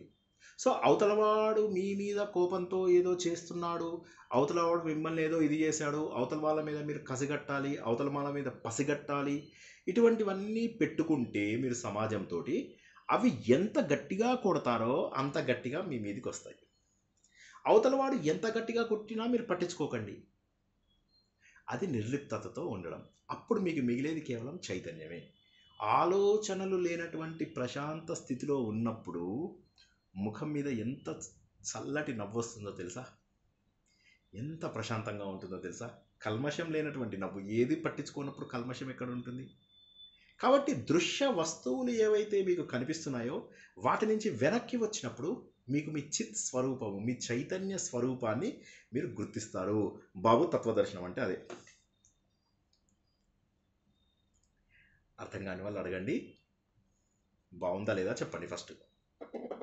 ఇంకేముంది, అయిపోయింది అంతే, ఇంకేం బాగుంది సార్, చాలా బాగుంది సార్, చాలా బాగుంది. చాలా బాగుంది. ఏమి చేయకుండా యాక్షన్ రియాక్షన్ ఇది ఎంత సులభం అంటే ఈ రోజు నుండి అలాగ ఉండడానికి ట్రై చేస్తాను సార్ మేము కూడా. చెయ్యండి. అసలు నేనేమంటాను, అవుతుందా సార్? ఏమ్మా చైతన్య చెప్పు, ఏదో అంటున్నావు. అది పాసిబుల్ అవుతుందా సార్? పాసిబుల్ అవుతుంది, పట్టించుకోవద్దు, ఇగ్నోర్ చేసేయండి. మీరు చాలా సులభం తెలుసా, అన్నిటికంటే కూడా సులభం మీకు ఇగ్నోరింగ్. నన్ను నమ్మండి ప్లీజ్. నేను తప్పకుండా చాలా బాగుంటుంది. నేను ఇంట్లో స్టార్ట్ చేయాలి సార్. ఇంట్లోనే మీరు ఇంట్లో అసలు అన్ని చోట్ల మీరు ప్రతి చోట కూడా ప్రారంభించండి. మీకు నచ్చిన ఇన్సిడెంట్ వచ్చినా కూడా దాని గురించి ఆలోచిస్తూ మురిసిపోకండి. నచ్చిన ఇన్సిడెంట్ వచ్చినా కూడా మీరు ప్రశాంతంగా పడుకోలేరు. నేను ఎలా పడుకుంటాను తెలుసా, నేను ఒక చిన్న పరీక్ష పెట్టుకుంటాను, వీలైతే మీరు కూడా పెట్టుకోండి. ఇంకొక శ్లోకం చెప్తా నేను, ఇంకో పావుగంట ఉంటారు కదా అందరూ, ఒకటి 2 శ్లోకాలు చెప్పాలని కోరిక. అయితే అంతలోపల కొన్ని స్టోరీలు కూడా చెప్పాలి. ఇప్పుడు నేను నిద్రపోయేటప్పుడు నేనేం చేస్తాను? ఓకే, మీకు ఒక విషయం చెప్తా. నేనేం చేస్తాను, నాకు నచ్చినటువంటి ప్రవచనం అంటే ఆబ్వియస్లీ తత్వవిధానంద గారివి, ఇంకా వేరేవి మా ఇంట్లో నడవవు. ఎందుకంటే ఇంకా ఎవరికి నిద్ర డిస్టర్బ్ కూడా కాకూడదు. అది నేను ఒక టైమర్ పెట్టుకుంటాను. నేనేం చేస్తాను, నెక్స్ట్ నిద్రపోతా, అది వింటూ నిద్రపోతా. తెల్లారి లేచిన తర్వాత నాకు లాస్ట్ జ్ఞాపకం ఉన్నటువంటి ఇన్సిడెంట్ ఏదో చూస్తాను, ఆ ప్రవచనం మళ్ళీ విని. విన్నది గుర్తొస్తుంది. అప్పుడు లాస్ట్ విన్నది ఎంతసేపు ఉంది అనే దాన్ని బట్టి మీరు ఎంత బాగా నిద్రపోయారనేది తెలుస్తుంది. వాచ్లు పెట్టుకోవడము, డీప్ స్లీప్ ఇవన్నీ మనకు అవసరం లేదు. ఒక్కసారి నేను చెప్పిన పరీక్ష మీరు చేసి చూడండి. అందులోపల మీకు నాకు ఎప్పుడు కూడా 1.5 to 2 minutes దాటలా. 1.5 నుంచి 2 నిమిషాల ప్రవచనం వినే లోపల నేను డీప్ స్లీప్. అది మధ్యాహ్నం నిద్ర అయినా అంతే, రాత్రి నిద్ర అయినా అంతే. అంటే ఇది చైతన్య గారికి జవాబు నేను చెప్తున్నది. చైతన్య ఉంది కదా అమ్మాయి, ఆ అమ్మాయికి చెప్తున్నాను. ఏంటంటే ఇది సాధ్యమా అంటే సాధ్యమే, పట్టించుకోకుండా ఉంటే సాధ్యం. ఉదాహరణకి ఇప్పుడు నేను గడ్డంతో ఉన్నాను అనుకో, నన్ను 60 ఏళ్ళ వాళ్ళు అన్నా కూడా అనొచ్చు కదా, ఏమవుతుంది, ఏం ప్రాబ్లం, నాకేం ప్రాబ్లం. నేను మొన్న చెప్పాను, నేను మీకు మొన్న జోక్ చెప్పాను, జోక్ కాదు ఉన్నమాటే చెప్పాను. కాళేశ్వరం వెళ్ళినప్పుడు వాడు నన్ను చూడగానే వాడు 500 రూపీస్ రూమ్ చూపించాడు, మా ఫ్రెండ్ రాగానే వాడికి 1000 రూపీస్ రూమ్ చూపించాడు. సో దీనికి నేను ఇక ఆలోచించాలి, కసిగట్టాలి, ఇది సో ఏది పట్టించుకోకుండా ఉంటే ఎంత ప్రశాంతంగా ఉంటుందో చూడండి. ఎందుకంటే ప్రపంచంలో మీరు దేవుడైనా సరే మిమ్మల్ని ఎవరు ఇష్టపడరు, మీరు దుర్మార్గుడైనా సరే మిమ్మల్ని ఇష్టపడే వాళ్ళు ఉంటారు. రావణాసురుడు పరమ పాపాత్ముడు, కానీ జనాలు రావణాసురుడిని ఎలా పొగుడుతారు తెలుసా? శివభక్తుడండి, చాలా గొప్పవాడండి, బ్రాహ్మణ్, సో వాట్ వాడు ఎంతమంది అమ్మాయిల్ని పాడు చేశాడో తెలుసా? వాడికి ఎంత దుర్మార్గుడో తెలుసా? వాడు అలా అమ్మాయిల వెనకాల పడి వాడు పాడు చేస్తుంటే వాళ్ళ తాతగారు ముత్తాత అయినటువంటి బ్రహ్మగారు తిడతారు. తిట్టి, ఏ అమ్మాయినైనా వాళ్ళ ఇష్టం లేకుండా నువ్వు ముట్టుకున్నావంటే తల పగిలి చచ్చిపోతావు నా కొడుకా అని చెప్పి తిడతాడు. అంత దుర్మార్గుడు. అతన్ని సపోర్ట్ చేసే వాళ్ళు లేరా? సరే, హిట్లరు ఎంతో మందిని కాన్సన్ట్రేషన్ క్యాంప్స్ లోపల పెట్టేసేసి దారుణంగా చంపేశాడు. చిన్న చిన్న బేబీస్ని కూడా అందరినీ లారీలు ఎక్కించి ఒక షాట్లో చంపేసి ఇచ్చారు. యూదులు అనేవాళ్ళు, జ్యూస్ అనేవరైతే అంటామో, ఇజ్రాయేలీస్, వాళ్ళందరినీ ఏ దేశంలో ఉన్నా కూడా వెతికి చంపేశారు. హిట్లర్ని కూడా అంటారే చాలా మంచోడు, చాలా తెలివైన వాడు, యుద్ధ విద్యలు బాగవచ్చు, ఇవ్వచ్చు. ఏమిటి, ఒక దుర్మార్గుడిని నువ్వు సపోర్ట్ చేస్తావా? ఔరంగజేబుని సపోర్ట్ చేసే పాపాత్ములు కూడా ఉన్నారు మన దేశం లోపల. కాబట్టి మీరు ఒక్క విషయము దయచేసి నిజంగా నా స్టూడెంట్స్ అయితే ఒక్కటి గుర్తుంచుకోండి, అవతలవాడు మిమ్మల్ని చెడు అన్నా, అవతలవాడు మిమ్మల్ని మంచి అన్నా పట్టించుకోకండి. ఎందుకో కారణం చెప్తాను, గుర్తుంచుకోండి. నా గురించి ఎంత తెలుసు మీ అందరికీ? ఈ గ్రూప్లో పర్సంటేజ్ చెప్పండి, అప్రాక్సిమేట్గా నా గురించి ఎంత తెలుసు? 10%, 5% కంటే ఎక్కువ తెలియదు సార్. ఓకే, మా భార్యకి ఎంత తెలిసి ఉండొచ్చు? 50% తెలుసు. అమ్మగారికి ఎంత తెలిసి ఉండొచ్చు? 100%. ఒక 80% తెలిసి ఉండొచ్చు. ఎందుకంటే మేము చిన్నప్పటి నుంచి అమ్మతో 80 వరకు తెలిసి ఉండొచ్చు. ఓకే, నాకెంత తెలిసి ఉండొచ్చు నా గురించి?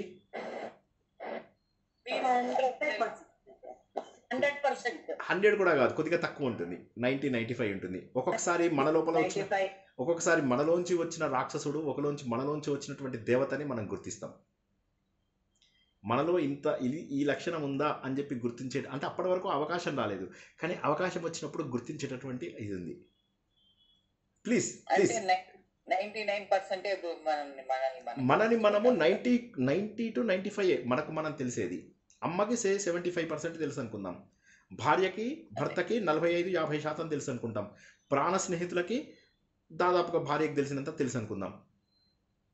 మిగతా వాళ్ళందరికీ, ఇప్పుడు మీ అందరికీ నా గురించి ఏం తెలుసు? ఒక ప్రవచనకర్తలాగా, ఒక చదువుకున్న వ్యక్తి అని తెలుసు, ఆర్ఎస్ఎస్ వ్యక్తి అని చెప్పి తెలుసు. నా జోక్స్ నుంచి కాస్త సినిమాలు బాగా చూస్తాడు, వెబ్ సిరీస్లు బాగా చూస్తాడని తెలుసు. ఇంతకు మించి నా గురించి ఏం తెలుసు? కాబట్టి నా గురించి 50% తెలియని వాళ్ళు నన్ను పొగిడితే ఎంత, తిడితే ఎంత అని అనుకోండి. మీరంతా నా గురించి చెప్పట్లా, మీ అందరి గురించి. మీ గురించి తెలియని వాళ్ళు మీ గురించి మంచి అంటే ఏంటి, చెడు అంటే ఏంటి, మంచి అన్నప్పుడు కొద్దిగా సంతోషం అనిపిస్తుంది. బట్ వెంటనే మనం ఏం అర్థం చేసుకోవాలి, అవతల వాళ్ళకి నా గురించి ఏం తెలుసు అని ఆలోచించాలంటే ఇప్పుడు ఏం చేస్తున్నాం, మనం 16వ శ్లోకంని ప్రాక్టికల్గా ఎలా ఇంప్లిమెంట్ చేయాలో తెలుసుకుంటున్నాం. 16వ శ్లోకం మళ్ళీ ఒకసారి పాడతాను, వినండి.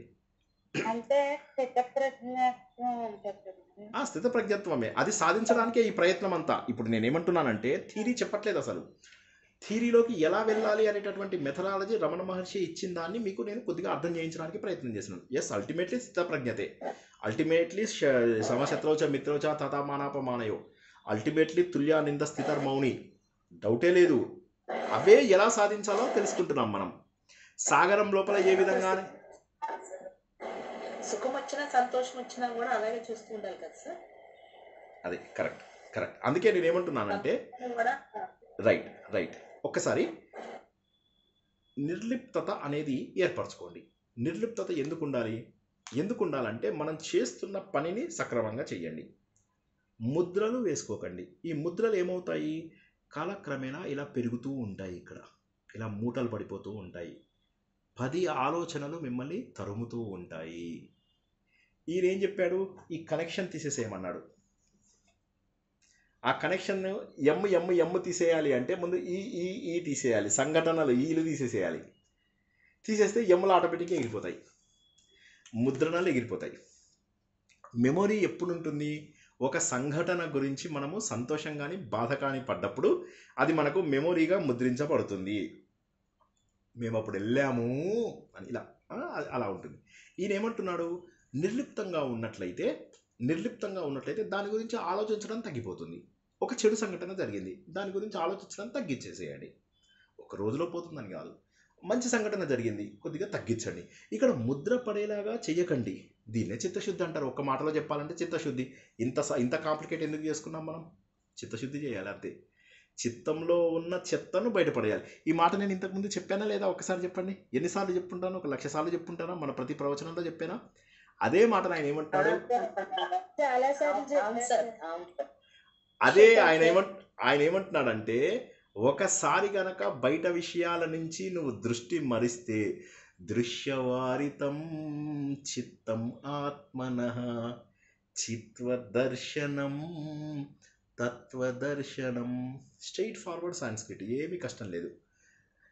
దృశ్యం నుంచి వెనక్కి తీసుకుంటున్నావు, వెనక్కి ట్రావెల్ చేస్తున్నావు.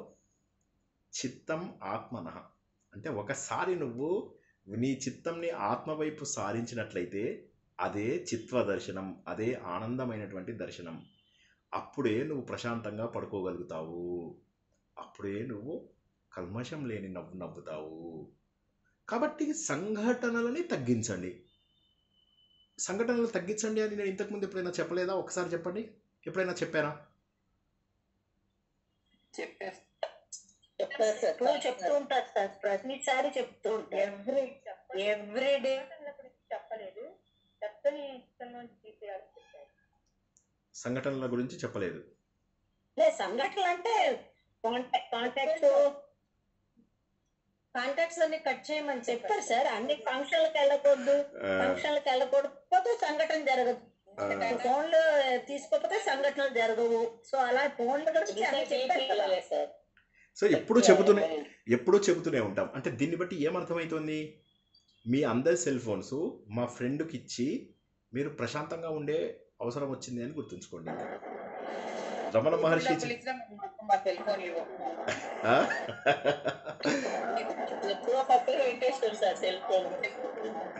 ఓకే, ఒకసారి మ్యూట్లోకి వెళ్ళిపోండి అందరూ. చాలా డిస్టర్బెన్స్ వస్తుంది. కొంతమంది బయట ఉన్నట్టున్నారు, ఎక్స్ట్రీమ్లీ హై డిస్టర్బెన్స్ వస్తుంది. ఉమాదేవి మేడం మీరు కూడా మ్యూట్లోకి వెళ్ళండి. Umadevi madam mute.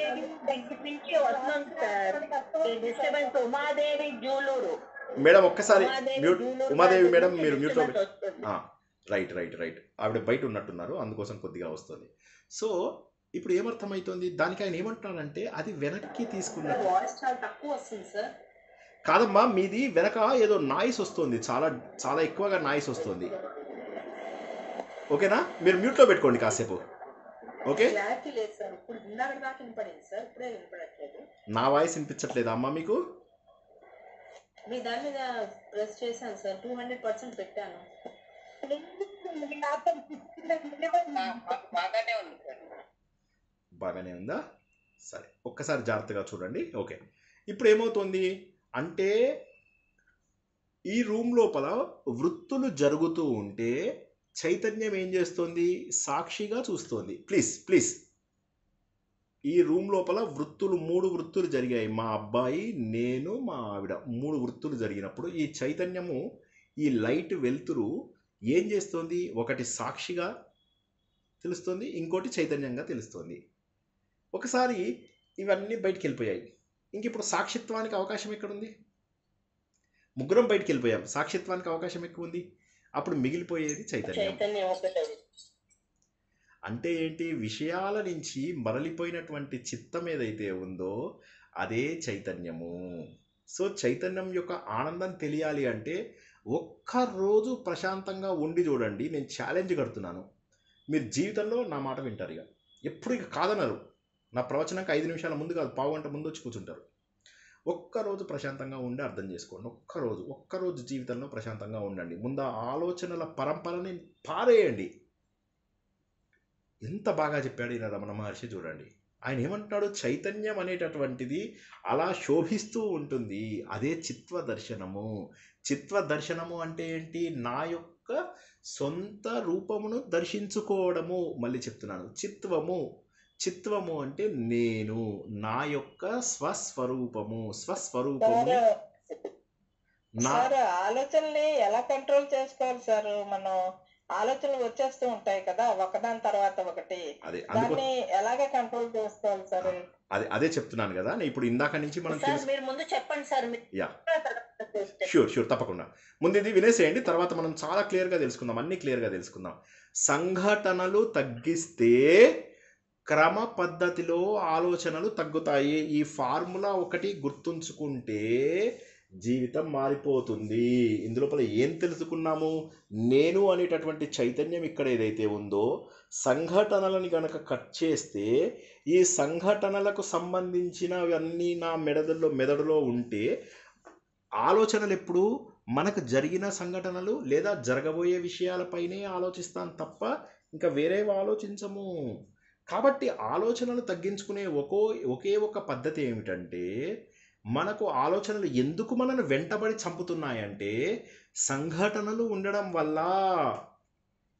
సంఘటనలు ఎప్పుడైతే జరుగుతున్నాయో ఆ సంఘటనలకు సంబంధించిన ఆలోచనలు మనను తరుముతూ ఉంటాయి. కానీ ఒక్కసారి ఆ సంఘటనని పక్కన పడేస్తే ఆనందం వస్తుంది. దాన్నే స్వస్వరూపము అంటారు. దీనినే శంకరాచార్య ఏమంటారో తెలుసా? ఇదే భక్తి, ఇదే జ్ఞానం అంటారు. భక్తికి మనం డెఫినేషన్ ఇచ్చినప్పుడు నువ్వెవరో తెలుసుకోవడమే జ్ఞానము. అది ఎలా తెలుస్తుంది అంటే, ముందు బయట విషయాలు ఇన్ని ఆలోచిస్తుంటే ఎక్కడి నుంచి తెలుస్తుంది? లోపల ఇంత ఆనందం ఉంది అన్నటువంటి సంఘటన ఎలా తెలుస్తుంది సార్? మరి మనస్సు అంటే ఏంటి సార్? మనస్సు అంటే ఏంటి? మానసంతు కిం మార్గనే కృతే నైవ మానసం మార్గ ఆర్జవాత్. బ్యూటిఫుల్గా చెప్పాడు. మనస్సు అంటే ఏంటి? మనస్సు అసలు ఉందా? ఒకసారి ఆలోచించండి. ఒకసారి మనం ఆలోచిద్దాం. అంటే ఆలోచిస్తూ మార్గనే కృతే అంటే మార్గంలో, దానికోసం, అది ఎక్కడుందో తెలుసుకోవడం కోసం అని చెప్పేసి, దానికోసం కృతే అంటే దానికోసం వెతుకుతూ పోయావనుకో అసలు మనస్సే లేదని చెప్పి తెలుస్తుంది. ఒక చిన్న ఎక్సర్సైజు ఈయన మాకు తత్వ విధానంగా చేయించింది. మీరందరూ ఇంట్లో ప్రాక్టీస్ చేసుకోండి. నేను ఏం చేయాలో చెప్తాను. ఒకసారి ఖాళీగా కూర్చోండి, నిట్ట నిలువుగా, ఎప్పట్లాగా ఇలా నిట్ట నిలువుగా కూర్చోండి. కూర్చొని ఇప్పుడు నా మనసు ఏం ఆలోచిస్తుంది అని చెప్పి ఆలోచించండి. మనసు ఏం ఆలోచిస్తున్నావు అనండి. మనసు ఏం ఆలోచించదు. మనసు నువ్వేం ఆలోచిస్తున్నావు అని మనసు మీద ఇప్పుడు ఏం ఆలోచిస్తానో చూద్దామని ఆలోచన రాగానే అది ఆపేస్తుంది. వీళ్ళు నన్ను పట్టించుకుంటున్నారని. ఉదాహరణకి నన్ను ఎవరన్నా పాట పాడమన్నారు అనుకోండి, ఫర్ ఎగ్జాంపుల్, నాకు సిగ్గేస్తుంది, నేను పాట పాడను. అదే మీరు ఏమి మాట్లాడరు, నా అంతట నాకే పాట పాడాలనిపించింది అనుకోండి, మీరందరూ చెవులు మూసుకునేలాగా పాటలు పాడతారు. ఇది మీరు ఇవాళ చేసి నాకు రిజల్ట్ చెప్పండి జరిగింది అని. మనస్సుని చూడండి, అసలు ఏం ఆలోచిస్తుందో చూడు. ఏం ఆలోచిస్తామని ఆలోచిస్తుంటే మీకు తెలిసిపోతుంది, అమ్మో నేను ఆలోచిస్తున్నానని ఆపేస్తుంది. సో మనస్సు అనేది శాశ్వతం కాదు. మనస్సు అనేటటువంటిది అశాశ్వతం. మనస్సు అనేది నాట్ పర్మనెంట్. మనస్సు అనేటటువంటిది అశాశ్వతం. అశాశ్వతమైనటువంటిది మనకు ప్రతిబంధకంగా ఉంది. అశాశ్వతమైనటువంటిది మనకు ప్రతిబంధకంగా ఉంది అంటే మనం మనసును వెతుక్కుంటూ వెళ్తే అసలు మనసు లేదని తెలుస్తుంది. అసలు లేనే లేనిది మనం ఎంత బాధ పెడుతుంది. ఉదాహరణకి యండమూరి వీరేంద్రనాథ్ గారు ఒకసారి ఒక బ్యూటిఫుల్ కథ చెప్పారు. ఒక ఇంటికి ఇవాళ కొద్దిగా ఎక్కువ లేట్ అయితే ఏమనుకోవద్దు. ఉన్నారా జనాలు? పారిపోయారా? ఉన్నారు. ఓకే, కొద్దిగా ఆలోచించడానికి టైం పడుతుంది, ఒక్క 10 నిమిషాలు, ఇంకా ఎక్కువసేపు తీసుకోను. ఎందుకంటే రేపు పొద్దున్న క్లాస్ కూడా చాలా టైం పడుతుంది, కొద్దిగా కష్టమైన, రేపు ఇంతకి డబుల్ త్రిబుల్ కష్టమైన క్లాస్ ఉంటుంది.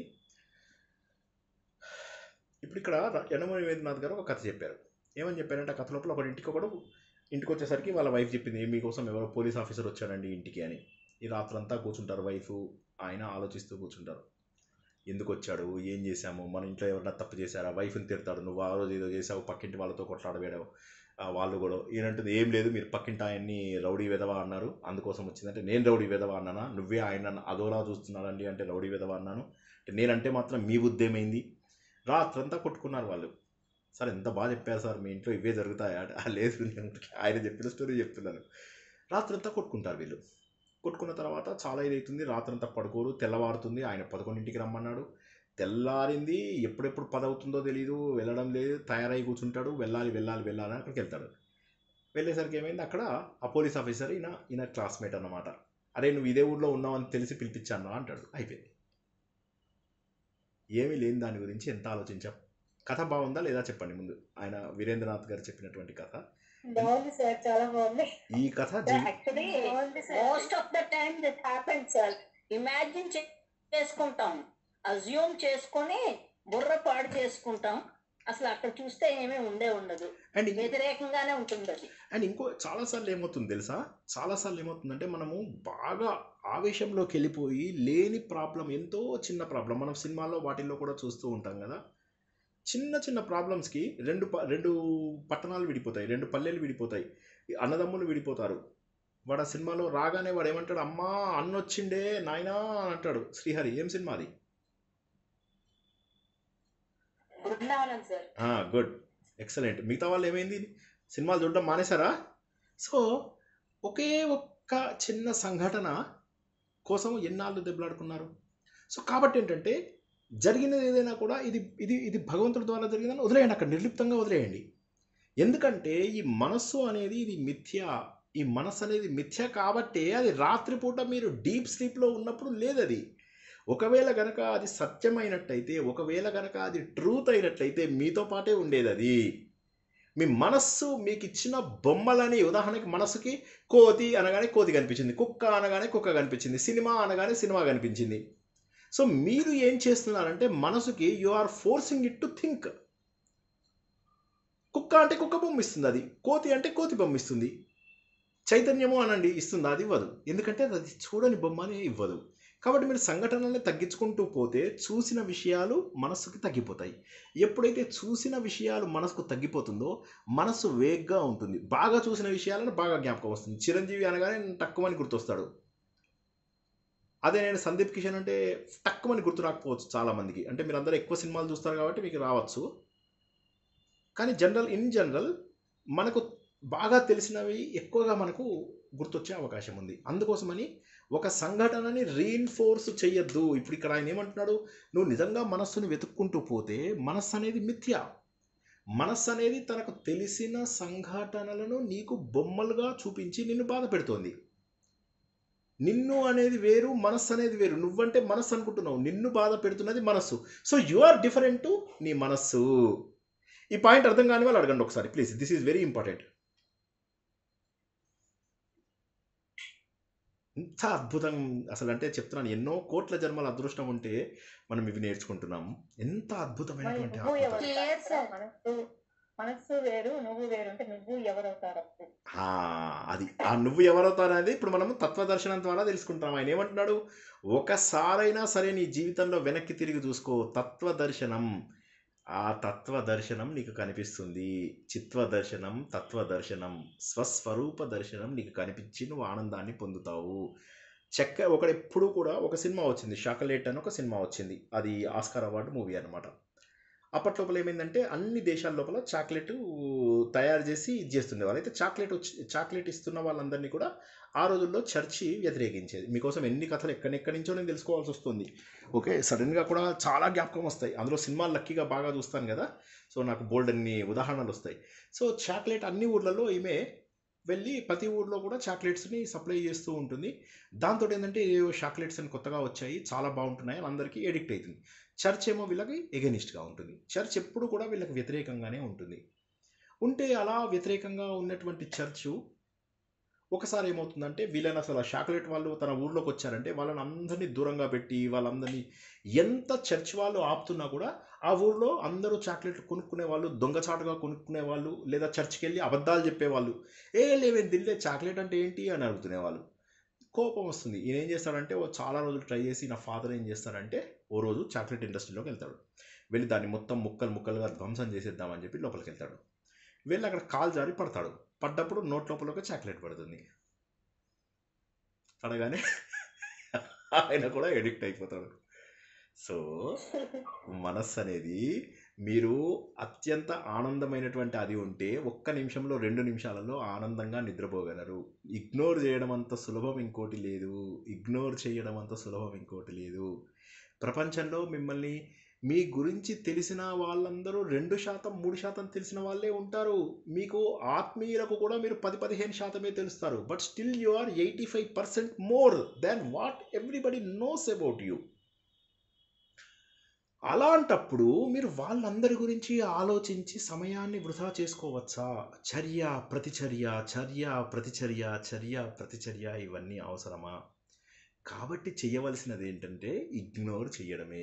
ఎందుకంటే నాకంటే వేరుగా ఉన్న మనస్సు నేను బలవంతంగా ఆ మనస్సుని నాకు ప్రతిబంధకం చేస్తున్నా. అంటే దారిని పోయే తద్దినంని నేను నెత్తిన పెట్టుకుంటున్నాను అంటున్నారు ఆయన రమణ మహర్షి. నువ్వు అసలు ఆలోచిస్తే విచారించగా అసలు మనస్సే లేదని తేలుతోంది అంటున్నాడు ఆయన. అసలు మనస్సు అనేది లేనే లేదు.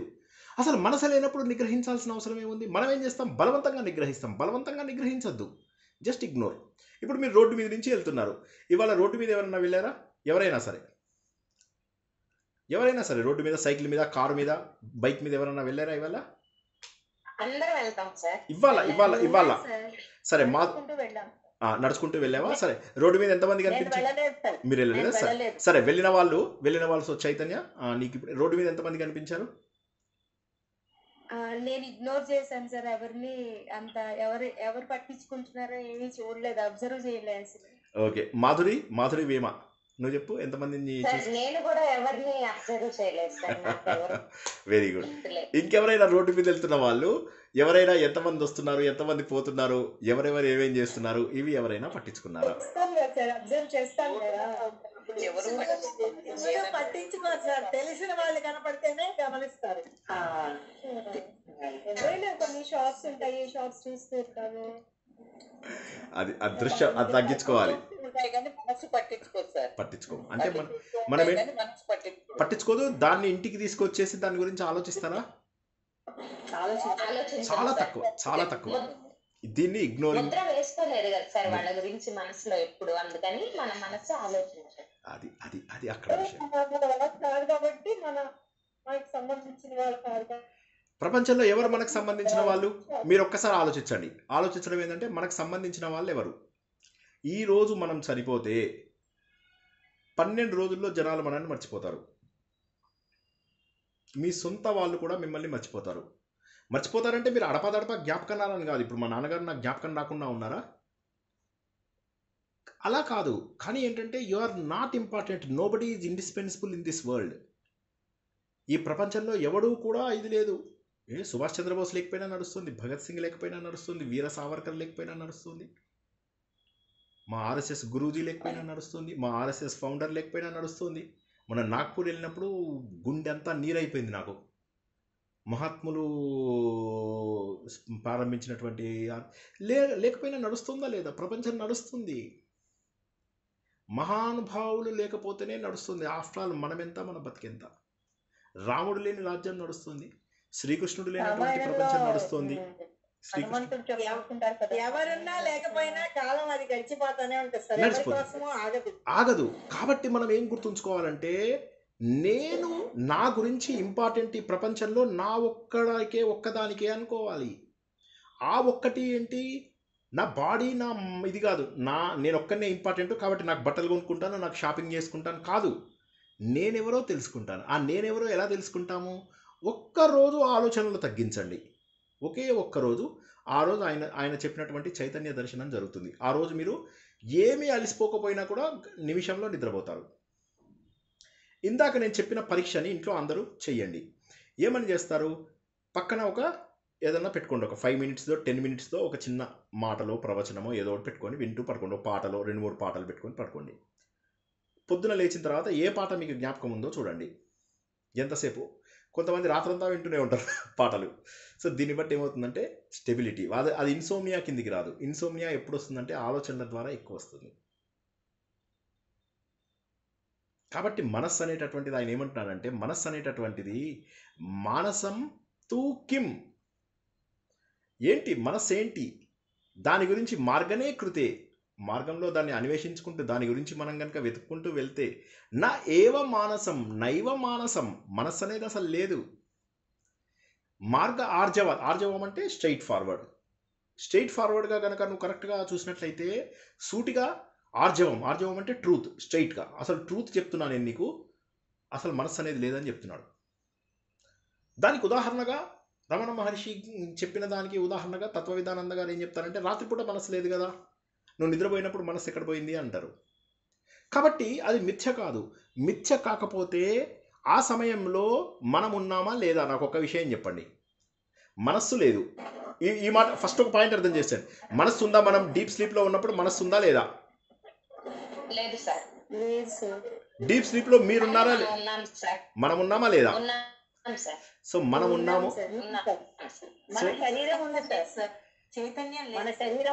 శరీరము వదిలేయండి, శరీరం అశాశ్వతం, శరీరం పడిపోతుంది.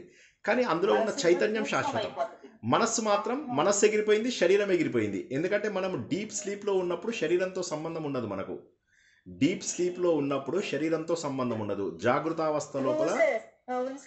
జాగృతావస్థలో మాత్రమే శరీరంతో సంబంధం ఉంటుంది. డీప్ స్లీప్లో ఉన్నప్పుడు కాలుకు దెబ్బ తగిలినా, చెయ్యికి దెబ్బ తగిలినా, నోటికి దెబ్బ తగిలినా, కళ్ళలో ఎవడన్నా పొడిచినా కూడా తెలియదు. కాబట్టి నేను డీప్ స్లీప్లో ఉన్నప్పుడు I am not body anymore, not even mind. నేను శరీరాన్ని కాదు, మనస్సుని కాదు. నేను శరీరాన్ని కాదు, నేను మనస్సుని కాదు. కానీ నేనున్నాను. ఇక్కడ కాపుకుందాం. నేనున్నాను. ప్రాణం అనేది ఉంటుంది కాబట్టి ఆత్మ ఉన్నది అని చైతన్యం ఉంటుంది, చైతన్యం ఉంది. ఈ పాయింట్ అర్థం కాని వాళ్ళు ఎవరన్నా చెప్పండి. ఈ పాయింట్ అర్థం కాని వాళ్ళు చెప్పండి. అంటే ఇప్పుడు మనస్సు అనేది ట్రూతా ఫాల్సా? మీరు అబద్ధాన్ని, అవును చైతన్యం ఉంది.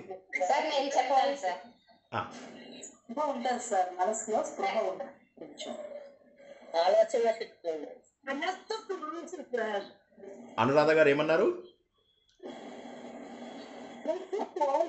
ఫాల్స్ అంటున్నారు సార్.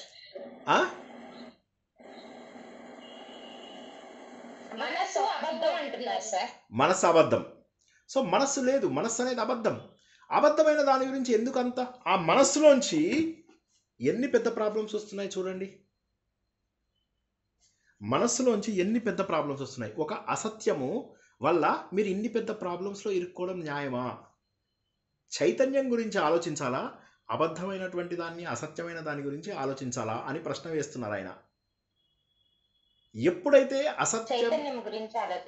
చైతన్యం గురించి ఆలోచించాలి, అదే ఆయన చెప్తున్నాడు. ఆయన ఏమంటున్నాడు? అరే 17వ శ్లోకం దాకానే వచ్చాము, ఇంకొక శ్లోకం అయిపోయిందా ఆల్రెడీ. పోన్లేండి, వాళ్ళు ఆపుకుందాము. మీకు అర్థమైందా లేదా చెప్పండి. ఒక స్పెషల్ క్లాస్ తీసుకుంటాను సాటర్డే నాడు, వీలుంటే. ప్రసన్నజ గారు చెప్పండి. చాలా బాగుంది సార్, చాలా బాగుంది, చాలా బాగా అర్థమైంది. అంత ముఖ్యమైనది, అంత ఇంపార్టెంట్ అని చాలా అనిపిస్తుంది నాకు. మెయిన్ అన్నిటికీ కారణం మనసే కదా సార్. మనకి అంతా మనసు గురించి బాగా చెప్పారు సార్, చాలా బాగా చెప్పారు. ఆత్మజ్ఞానంలో సార్ మరి అప్పుడు లగమంగానే మనసే కదా సార్. ఆ అనుభూతి పొందింది కూడా ఏది సార్? ఆ అనుభూతి పొందింది నేను అనేటటువంటి చైతన్యం. ఏముంది అంటే మనసుకేం తెలుస్తుంది అది? కానీ మనం ఎవరన్నా అడిగితే చాలా బాగుందని, మనసు ఆ టైంలో లేనే లేదు, మనసుకేం తెలుస్తుంది? కానీ ఎవరన్నా అడిగితే బా ఎంత బాగా నిద్ర పట్టింది తెలుసా అంటాం. ఎప్పుడైతే శరీరము మనస్సు నిద్రలో ఉంటాయో అప్పుడు మనం ఆనందంగా ఉన్నాం. శరీరం అశాశ్వతము, మనస్సు అశాశ్వతము, శాశ్వతము నేను. ఓకే, ప్రసన్న గారు చెప్తా అన్నారు, చెప్పండి. సార్ శరీరం లేనప్పుడు కూడా మనం ఉన్నాం సార్.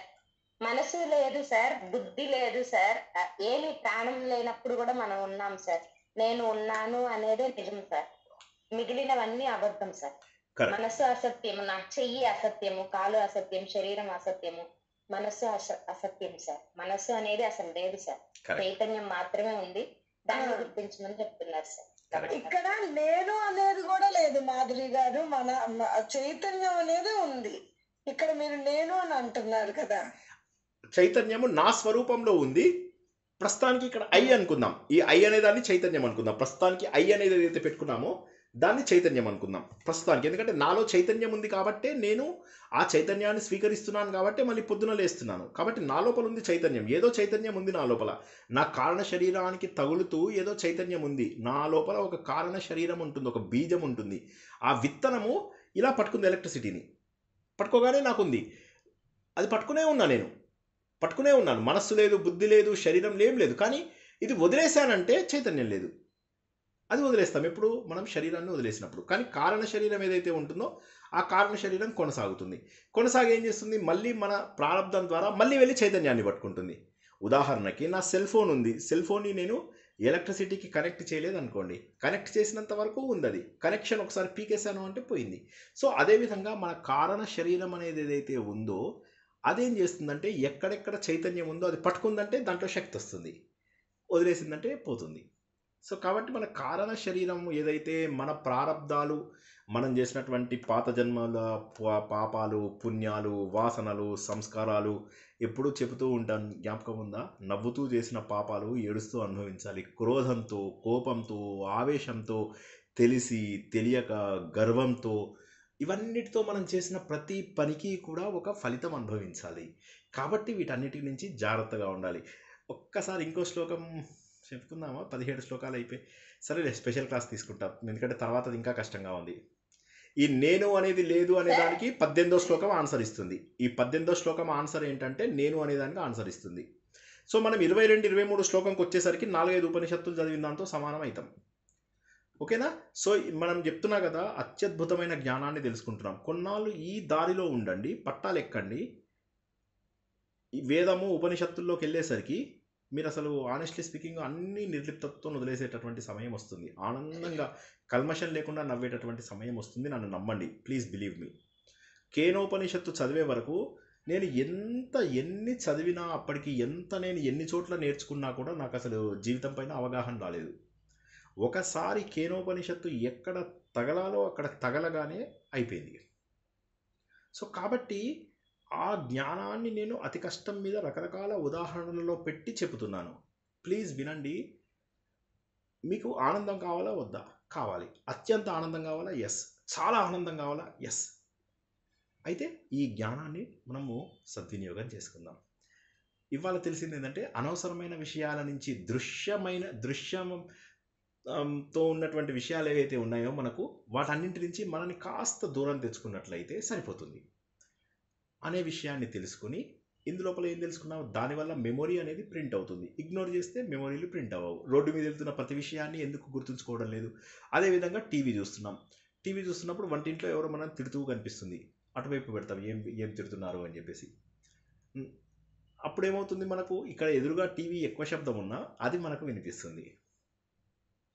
అదేవిధంగా టీవీ చూస్తున్నాము, పక్కన ఎవరో మనకు మాట్లాడుతున్నాడు, మన ఫ్రెండ్ మాట్లాడుతున్నాడు, టీవీలో ఉన్నవి మనకి ఎక్కువ వినిపిస్తాయి. సో కాబట్టి ఏది మనము పట్టించుకుంటే అదే మనకు దొరుకుతుంది. సో మీరు ఏం చేస్తున్నారంటే అసత్యాన్ని కావాలి అనుకుంటున్నారు, ఆ అసత్యం ఇస్తున్నాను అని చెప్పి భగవంతుడు చెప్తున్నాడు. ఈ ప్రపంచంలో సత్యం తప్ప మరేదీ లేదు. బ్రహ్మ సత్యం జగత్ మిథ్య, జీవో బ్రహ్మైవ నా పర. ఆపుకుందాము, ఓకేనా? మరోసారి వీలైన వాళ్ళందరూ వినండి, వాళ్ళే దయచేసి వినండి. ఎందుకంటే ఇది ఎన్నిసార్లు వింటే ఇంకా చిన్న డౌట్స్, కొద్దిగా మధ్యలో కొన్ని పాయింట్స్ ఎగిరిపోయి ఉండొచ్చు, అవి వీలైనన్నిసార్లు వినండి. ఆత్మ జ్ఞానానికి సంబంధించినటువంటిది ఇదే ఇప్పటి వరకు మనం తెలుసుకున్నటువంటి వాటిలో. ఆత్మజ్ఞానం గురించినటువంటి మిగతా వివరాలు వచ్చే క్లాస్లో కూడా తెలుసుకుందాము. వీలైతే ఉపదేశ సారము స్పెషల్ క్లాస్ ఒకటి సాటర్డే నాడు పెడతాను. మా అన్నయ్యది సర్జరీ ఉంది ఫ్రైడే నాడు. So most probably Friday evening నేను క్లాస్ తీసుకోకపోవచ్చు. సో సాటర్డే నాడు maybe I will take 2 classes. Okay, so అది ఓకేనా. ఇప్పుడు ఎవరికైనా ప్రశ్నలు ఉంటే అడగండి, తీసుకుంటాను. అండ్ రేపు మళ్ళీ అందరూ గుర్తుంచుకోండి, రేపు 12ంటికి సత్యం అసత్యం గురించి చెప్పండి. సార్ ప్రాణం ఉంటేనే కారణ శరీరం ఉంటుందా సార్? సారీ, ప్రాణం ఉంటేనే కారణ శరీరం వస్తుందా సార్? కారణ శరీరంకి చైతన్యం రావాలి. చైతన్యం పట్టుకుంటేనే మిగతావన్నీ వస్తాయి. ప్రాణం అనేది ముందు రాదు. ప్రాణం అంటే ఏంటి? వాయువుని ప్రాణము అంటారు. వాయువు లేనప్పుడు కూడా మన లోపల చైతన్యం ఉంటుంది. ఉదాహరణకు తల్లి గర్భంలో ఉన్నటువంటి ఒక శిశువు ఆ ప్రాణవాయువు పీల్చుకోకుండా కూడా చైతన్యవంతంగా ఉంటాడు. అవునా కాదా? Yes or no? అంటే ప్రాణం కంటే కూడా గొప్పది ఒకటి ఉంది, అదే చైతన్యము. అర్థమైందమ్మా? ఎవరు అడిగారు? శరీరం ఏర్పడుతుంది. సరే, అదొకసారి బ్రీఫ్గా ఎక్స్ప్లెయిన్ చేస్తాను, ఆగండి. నేను అదే చెప్పాను సార్, మొన్న మనం ప్రాణాన్ని కూడా కంట్రోల్ చేస్తున్నాం కదా సార్, అన్న ఆక్సిజన్ పెట్టి. దానికన్నా ఉత్తమంగా చైతన్యం ఉంది అని. అన్నిటికంటే చైతన్యం గొప్పది. చూడండి, ఫస్ట్ ఇంద్రియాలు. ఒకడు అడిగాడు, ఏంటయ్యా నువ్వెవడివి అన్నాడు. అంటే నేను ఇంద్రియాన్ని అన్నాడు. తప్పయ్యా, నువ్వు ఇంద్రియాలతోని, ఇంద్రియం అంటే ముక్కు, నోరు, కళ్ళు, చెవులు. అప్పుడు అన్నాడు, లేదు, ఈ ఇంద్రియాలతో తయారైనటువంటిది ఏంటంటే అన్నమయ శరీరం. ఈ శరీరం ఏదైతే ఉందో దీన్ని అన్నమయ శరీరం అంటారు. ఈ అన్నమయ శరీరము ఇంద్రియాల ద్వారా ఏర్పడింది. అంటే మనం తినడము వీటి వల్ల ఏర్పడింది. తర్వాత కొన్నాళ్ళు వాడు తపస్సు చేసుకొచ్చాడు.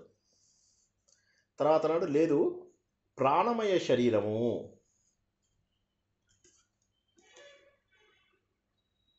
ఎదిగాడు, ఒక్క మెట్టు ఎదిగాడు. ఎదిగి ప్రాణం లేకపోతే నేను ఎలా బతుకుతాను? కుదరదు అన్నాడు. కానీ ప్రాణం ఉంది. సరే, ప్రాణం కంటే కూడా నువ్వు ప్రాణం ఏమన్నా ఆలోచించి పీలుస్తున్నావా? ఇవాళ ఒక 5 సార్లు పీలుస్తాను లేదు. అయితే ఏంటి? మనస్సు. ఓకే, నేనైతే మనస్సుని. నేనెవరిని? మనస్సుని. ముందు నేనేమన్నాను? ఈ అన్నమయ శరీరాన్ని అని చెప్పి అనుకున్నాను. రెండవది ఏంటి? నేను ప్రాణంని అనుకున్నాను. మూడవది ఏంటి? నేను మనస్సుని అనుకున్నాను. ఇంకా ఆలోచిస్తే మనస్సుని కూడా కంట్రోల్ చేసేది ఒకటి ఉంది, అది బుద్ధి. నేను బుద్ధిని అని చెప్పేసి అనుకున్నాను. ఇంకా ఆలోచిస్తే ఈ బుద్ధి కంటే కూడా ఉన్నతమైనది ఒకటి ఉంది, అదే ఓంకారము, అదే ఆనందమయ కోశము. అదే ఆనందమయ కోశము. ఈ ఆనందమయ కోశానికి రావాలంటే ఈ బుద్ధిని పెంచుకోవాలి. దీన్ని ప్రజ్ఞ అంటారు. మనస్సుని నిగ్రహించుకోవడాన్ని శమము అంటాము. ఇంద్రియమును నిగ్రహించుకోవడాన్ని దమము అంటాము. ప్రాణముని నిగ్రహించుకోవడాన్ని ప్రాణాయామం అంటాము. ఇది అర్థం కాని వాళ్ళు ఒకసారి అడుగుతారా ఎవరైనా? అందరికీ అర్థమైనట్టే అని ఊహించరా?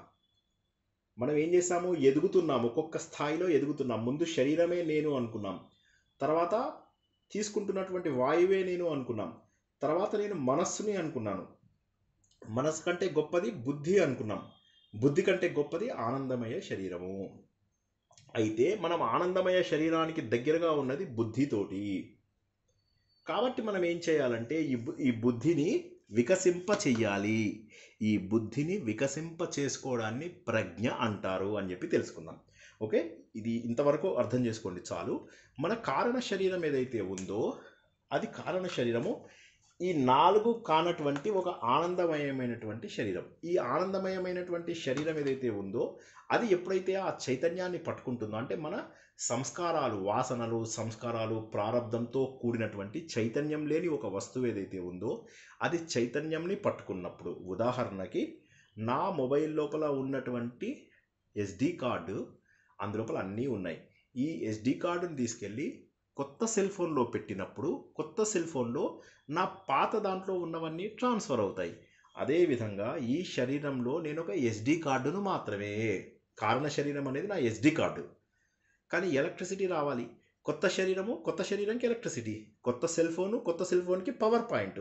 కొత్త సెల్ ఫోన్ అనేది కొత్త శరీరము, పవర్ పాయింట్ అనేటటువంటి దాని చైతన్యము, అందులోపల పెట్టినటువంటి సిమ్ కార్డు లేదా డేటా కార్డు ఏదైతే ఉందో అది కారణ శరీరం. ఇది అర్థమైందా కాలేదా? సిమ్ కార్డు లేదా డేటా కార్డుని కారణ శరీరం అంటాము. ఈ సెల్ ఫోన్ ఏదైతే ఉందో ఈ సెల్ ఫోన్ని కొత్త శరీరము అంటాము. దీనికి పెట్టే బ్యాటరీ పవర్ పాయింట్ని చైతన్యం అంటాము. ఎవరికైనా అర్థం అయిందా కాలేదా? కారణ శరీరము, శరీరము, చైతన్యము, ఈ 3 విషయాలు అర్థమయ్యాయా కాలేదా? అర్థమయ్యాయి సార్. సో చైతన్యం అంటే ఎలక్ట్రిసిటీ, శరీరం అంటే సెల్ ఫోన్. ఈ సెల్ ఫోన్ నాది ల్యాప్టాప్ ఉంది. ల్యాప్టాప్కి కొత్త హార్డ్ డిస్క్ని పెట్టే, పాత హార్డ్ డిస్క్ని తీసుకొచ్చి కనెక్ట్ చేశాను. అట్లాగా ఆ హార్డ్ డిస్క్లో ఉన్నది నా కారణ శరీరం.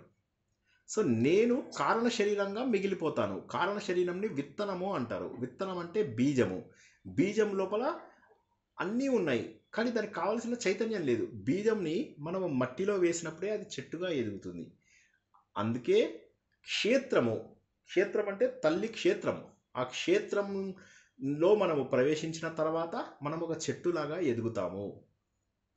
అర్థమైందా అందరికీ? బీజము క్షేత్రంలో ఉన్న తర్వాతనే అప్పుడు అది చెట్టులాగా ఎదుగుతుంది. అర్థమైందా? సార్ మరి అహంకారం సార్? అహంకారం తర్వాత పుట్టింది కదమ్మా. అహంకారం అనేది ఏంటి? మనస్సు, బుద్ధి, చిత్తం, అహంకారం అని నేను అనేటటువంటి నేను అనేదాన్ని భావన. నేను అనే భావన తన్మాత్రలు 24 తత్వములలో అదొకటి. అహంకారం ఎందుకు వచ్చింది? మనస్సు యొక్క ఒక భాగముని అహంకారం అంటారు. మనస్సు యొక్క ఒక భాగము అహంకారము. అది ఎప్పుడు వస్తుంది? మనస్సు ఎప్పుడు వస్తుంది? మనకు పుట్టగానే రాదు. చిన్నపిల్లాడికి మనస్సు ఉండదు, బుద్ధి ఉండదు. వాడికి కేవలము ఆకలి, తనకి ఆనందంగా చూసే జనాలు తప్ప వాడికి ఏం అర్థం కాదు. క్రమ పద్ధతిలో వాడికి మనస్సు వికసిస్తుంది, క్రమ పద్ధతిలో బుద్ధి వికసిస్తుంది. అహంకారం చిన్నప్పటి నుంచే ఉంటుంది. ఇది నాది, ఈమె నా తల్లి, ఇతడు నా తండ్రి, ఇతడు నా మిత్రుడు, అది అహంకారం. అహంకారం ముందుగా వస్తూ క్రమ పద్ధతి లోపల మనస్సు వికసిస్తూ వికసిస్తూ బుద్ధి వికసిస్తూ ఉంటాయి. కొంతమందికి జీవితం అయ్యింత అయినా బుద్ధి రాదు. మనస్సు ఉంటుంది, బుద్ధి రాదు. అర్థమైందా? ఓకేనా? ఇవాళకి ఇక్కడ ఆపుకుందామా? ఇక్కడికి. కృతజ్ఞతలు. రేపు అందరూ నేను చెప్తాను 11:30 కానీ 12 కానీ. చక్కగా నోటికి వచ్చారు మీకు అన్ని శ్లోకాలు చక్కగా నోటికి ఎంత బాగా చెప్తారు సార్. కొన్ని వచ్చు, రానివి చూసుకుంటూ చదివాను. సో ఇప్పుడు ఒకటి మీరు గుర్తుంచుకోండి ఏంటంటే, ఈ లాస్ట్ 15, 16, 17, 18 నాకు రావు. సో అందరూ కూడా ఈ శ్లోకాలన్నీ బట్టి కొట్టండి 14 వరకు. ఇవి బట్టి కొట్టి పారాయణం చేస్తే మీకేమీ ఫలితం ఉండదు.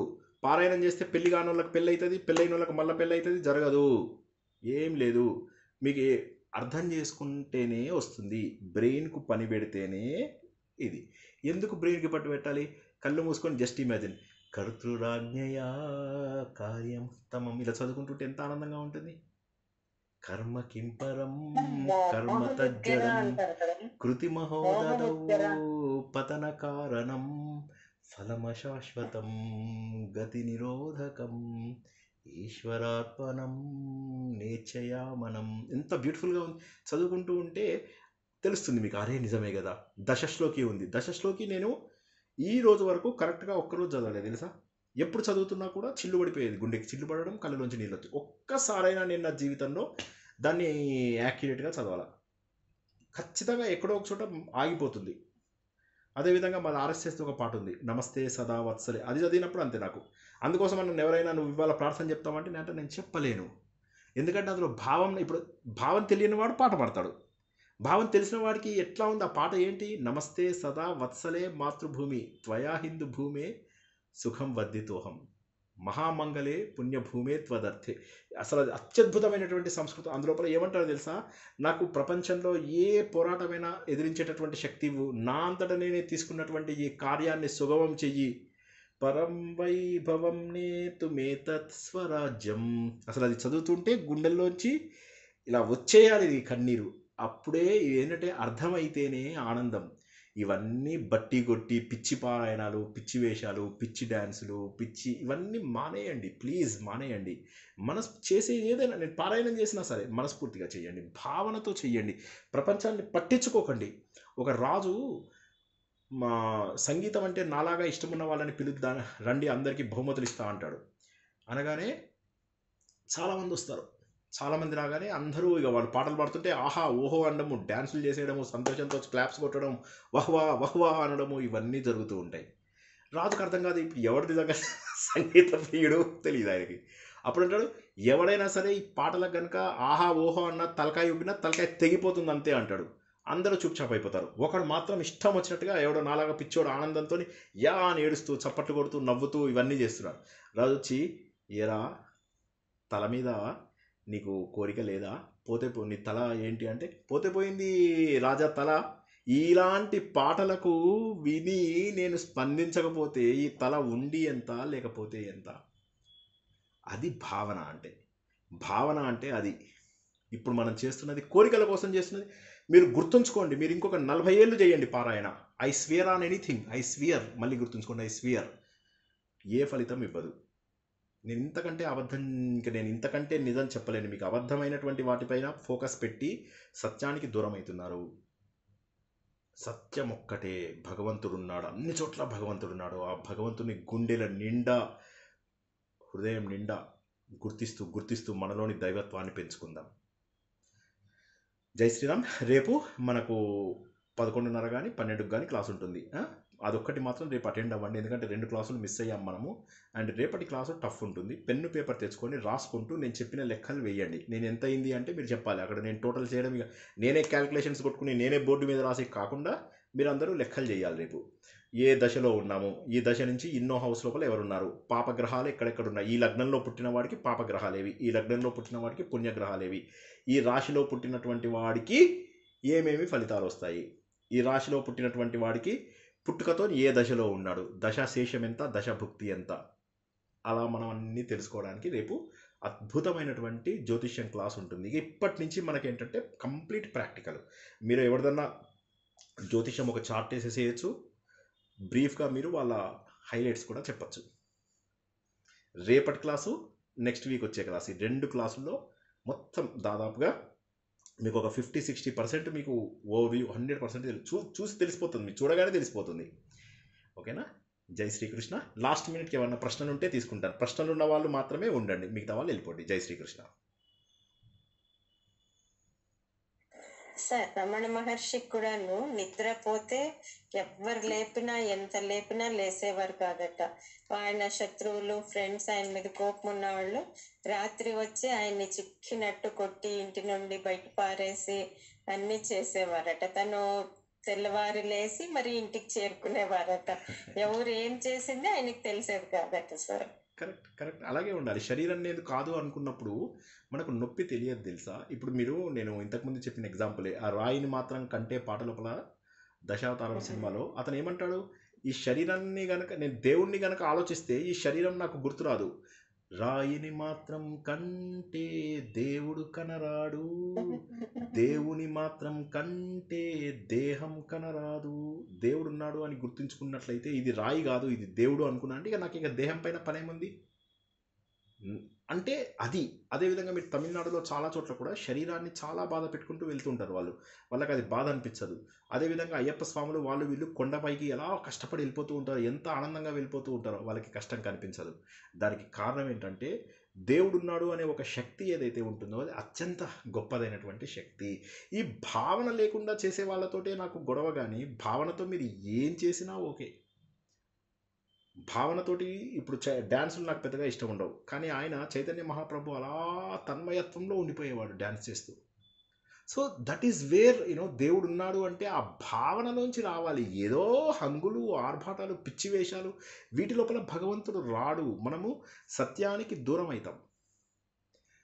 రమణ మహర్షి లాగానే మనం చూసుకున్నట్టయితే ఇప్పుడు పెద్ద పెద్ద కష్టమైనటువంటి ప్రదేశాలు కూడా మనం వెళ్ళగలుగుతూ ఉంటాం. ఇది భగవంతుడిది అంటే కష్టం ఒప్పించుకుని కష్టాన్ని తట్టుకుని వెళ్ళగలుగుతాం. సో కాబట్టి ఏంటంటే ఆ శక్తి ఎక్కడి నుంచి వస్తుంది అంటే సంకల్ప శక్తి. ఆ సంకల్పం ఎక్కడి నుంచి వస్తుంది, అది భావన గట్టిగా ఉండాలి. రమణ మహర్షికి తన శరీరం అనిపించేది కాదు, ఇది నాకు శరీరం అనిపించేది కాదు. ఆయన ఒకరోజు నియర్ డెత్ ఎక్స్పీరియన్స్ జరుగుతుంది ఆయనకి. తన శరీరాన్ని తను చూసుకోగలిగేటటువంటి ఎక్స్పీరియన్స్ మన బ్రహ్మానందంకి ఆ వెంకటేష్ సినిమాలో జరిగినట్టుగా వాడు అంటాడు, పైనుంచి నేను చూసి అలా చూసి ఎవరెవరు వచ్చారో ఎవరెవరు ఏడుస్తున్నారో చూసి వెళ్ళిపోతారని అంటాడు బ్రహ్మానందం. అలాగా నియర్ డెత్ ఎక్స్పీరియన్స్ కలుగుతుంది. నేను శరీరాన్ని కాదు అని చాలా క్లియర్గా తెలిసిపోతుంది. ఏదైతే శరీరం కోసం మనం ఎన్ని కష్టాలు పడుతున్నామో, ఎన్ని బాధలు పడుతున్నామో, ఎన్ని బాధలు పెడుతున్నామో, ఈ శరీరము, ఈ శరీరంతో ఏర్పడిన ఇంకా ఎన్నో శరీరాలు, వీటి కోసం మనం బాధలు పెడుతూ ప్రపంచం అంతటికీ మనము ఎగనిస్ట్గా మారిపోతున్నామో, ఈ దేహం అశాశ్వతం. రాత్రి పడుకున్న వాళ్ళు తెల్లారేసరికి 4-5 లక్షల మంది చచ్చిపోతున్నారు ప్రతిరోజు. మనం పొద్దున బతుకున్నాము అంటే ఒక కారణం ఉంది. ఏమిటా కారణము? ఇంకొక రోజు మనము జ్ఞానం తెలుసుకునేటటువంటి అవకాశం ఉంది, భగవంతుడిని తెలుసుకునేటటువంటి అవకాశం ఉంది. ఆ అవకాశం కోసమై మనము పరితపిద్దాం. జై శ్రీకృష్ణ. లాస్ట్ క్వశ్చన్ ఏదన్నా? జై సీతారాం సార్. జై శ్రీకృష్ణ సార్. జై శ్రీకృష్ణ. చెప్పండి సార్. రమణ మహర్షి రోజు దినచర్య ఎలా చేసేవారని అనిపిస్తే అడగలను. తెలుసుకుందాం మనం. ఒకరోజు రమణ మహర్షి జీవిత చరిత్ర మొత్తం తెలుసుకుందాం తప్పకుండా.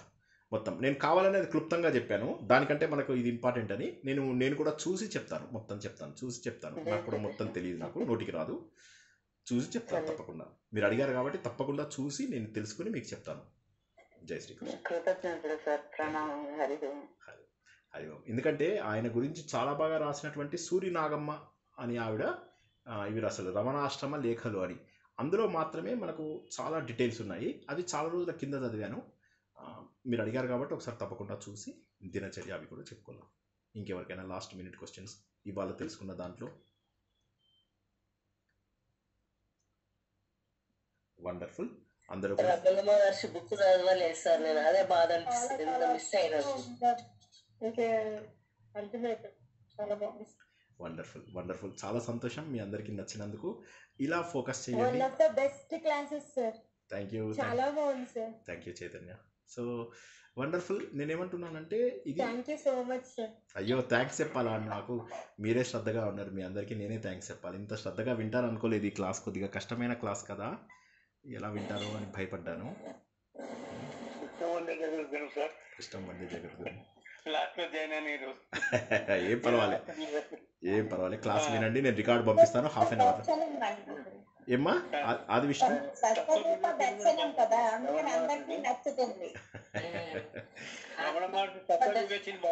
నేను ఎవరు అనేది బాగుంది. తత్వ వివేచిని ఆయన చదివాను, మళ్ళీ చదవాలని చూస్తున్నాను. తప్పక తత్వ వివేచిని. వండర్ఫుల్. రేపు పొద్దున అందరూ కూడా మళ్ళీ ఒకసారి చెప్తున్నాను, 11:30కి కానీ 12కి కానీ క్లాస్ ఉంటుంది. మోస్ట్లీ 12 o'clockకే ఉంటుంది. సో రేపు అందరూ క్లాస్ జాయిన్ అవ్వండి తప్పకుండా.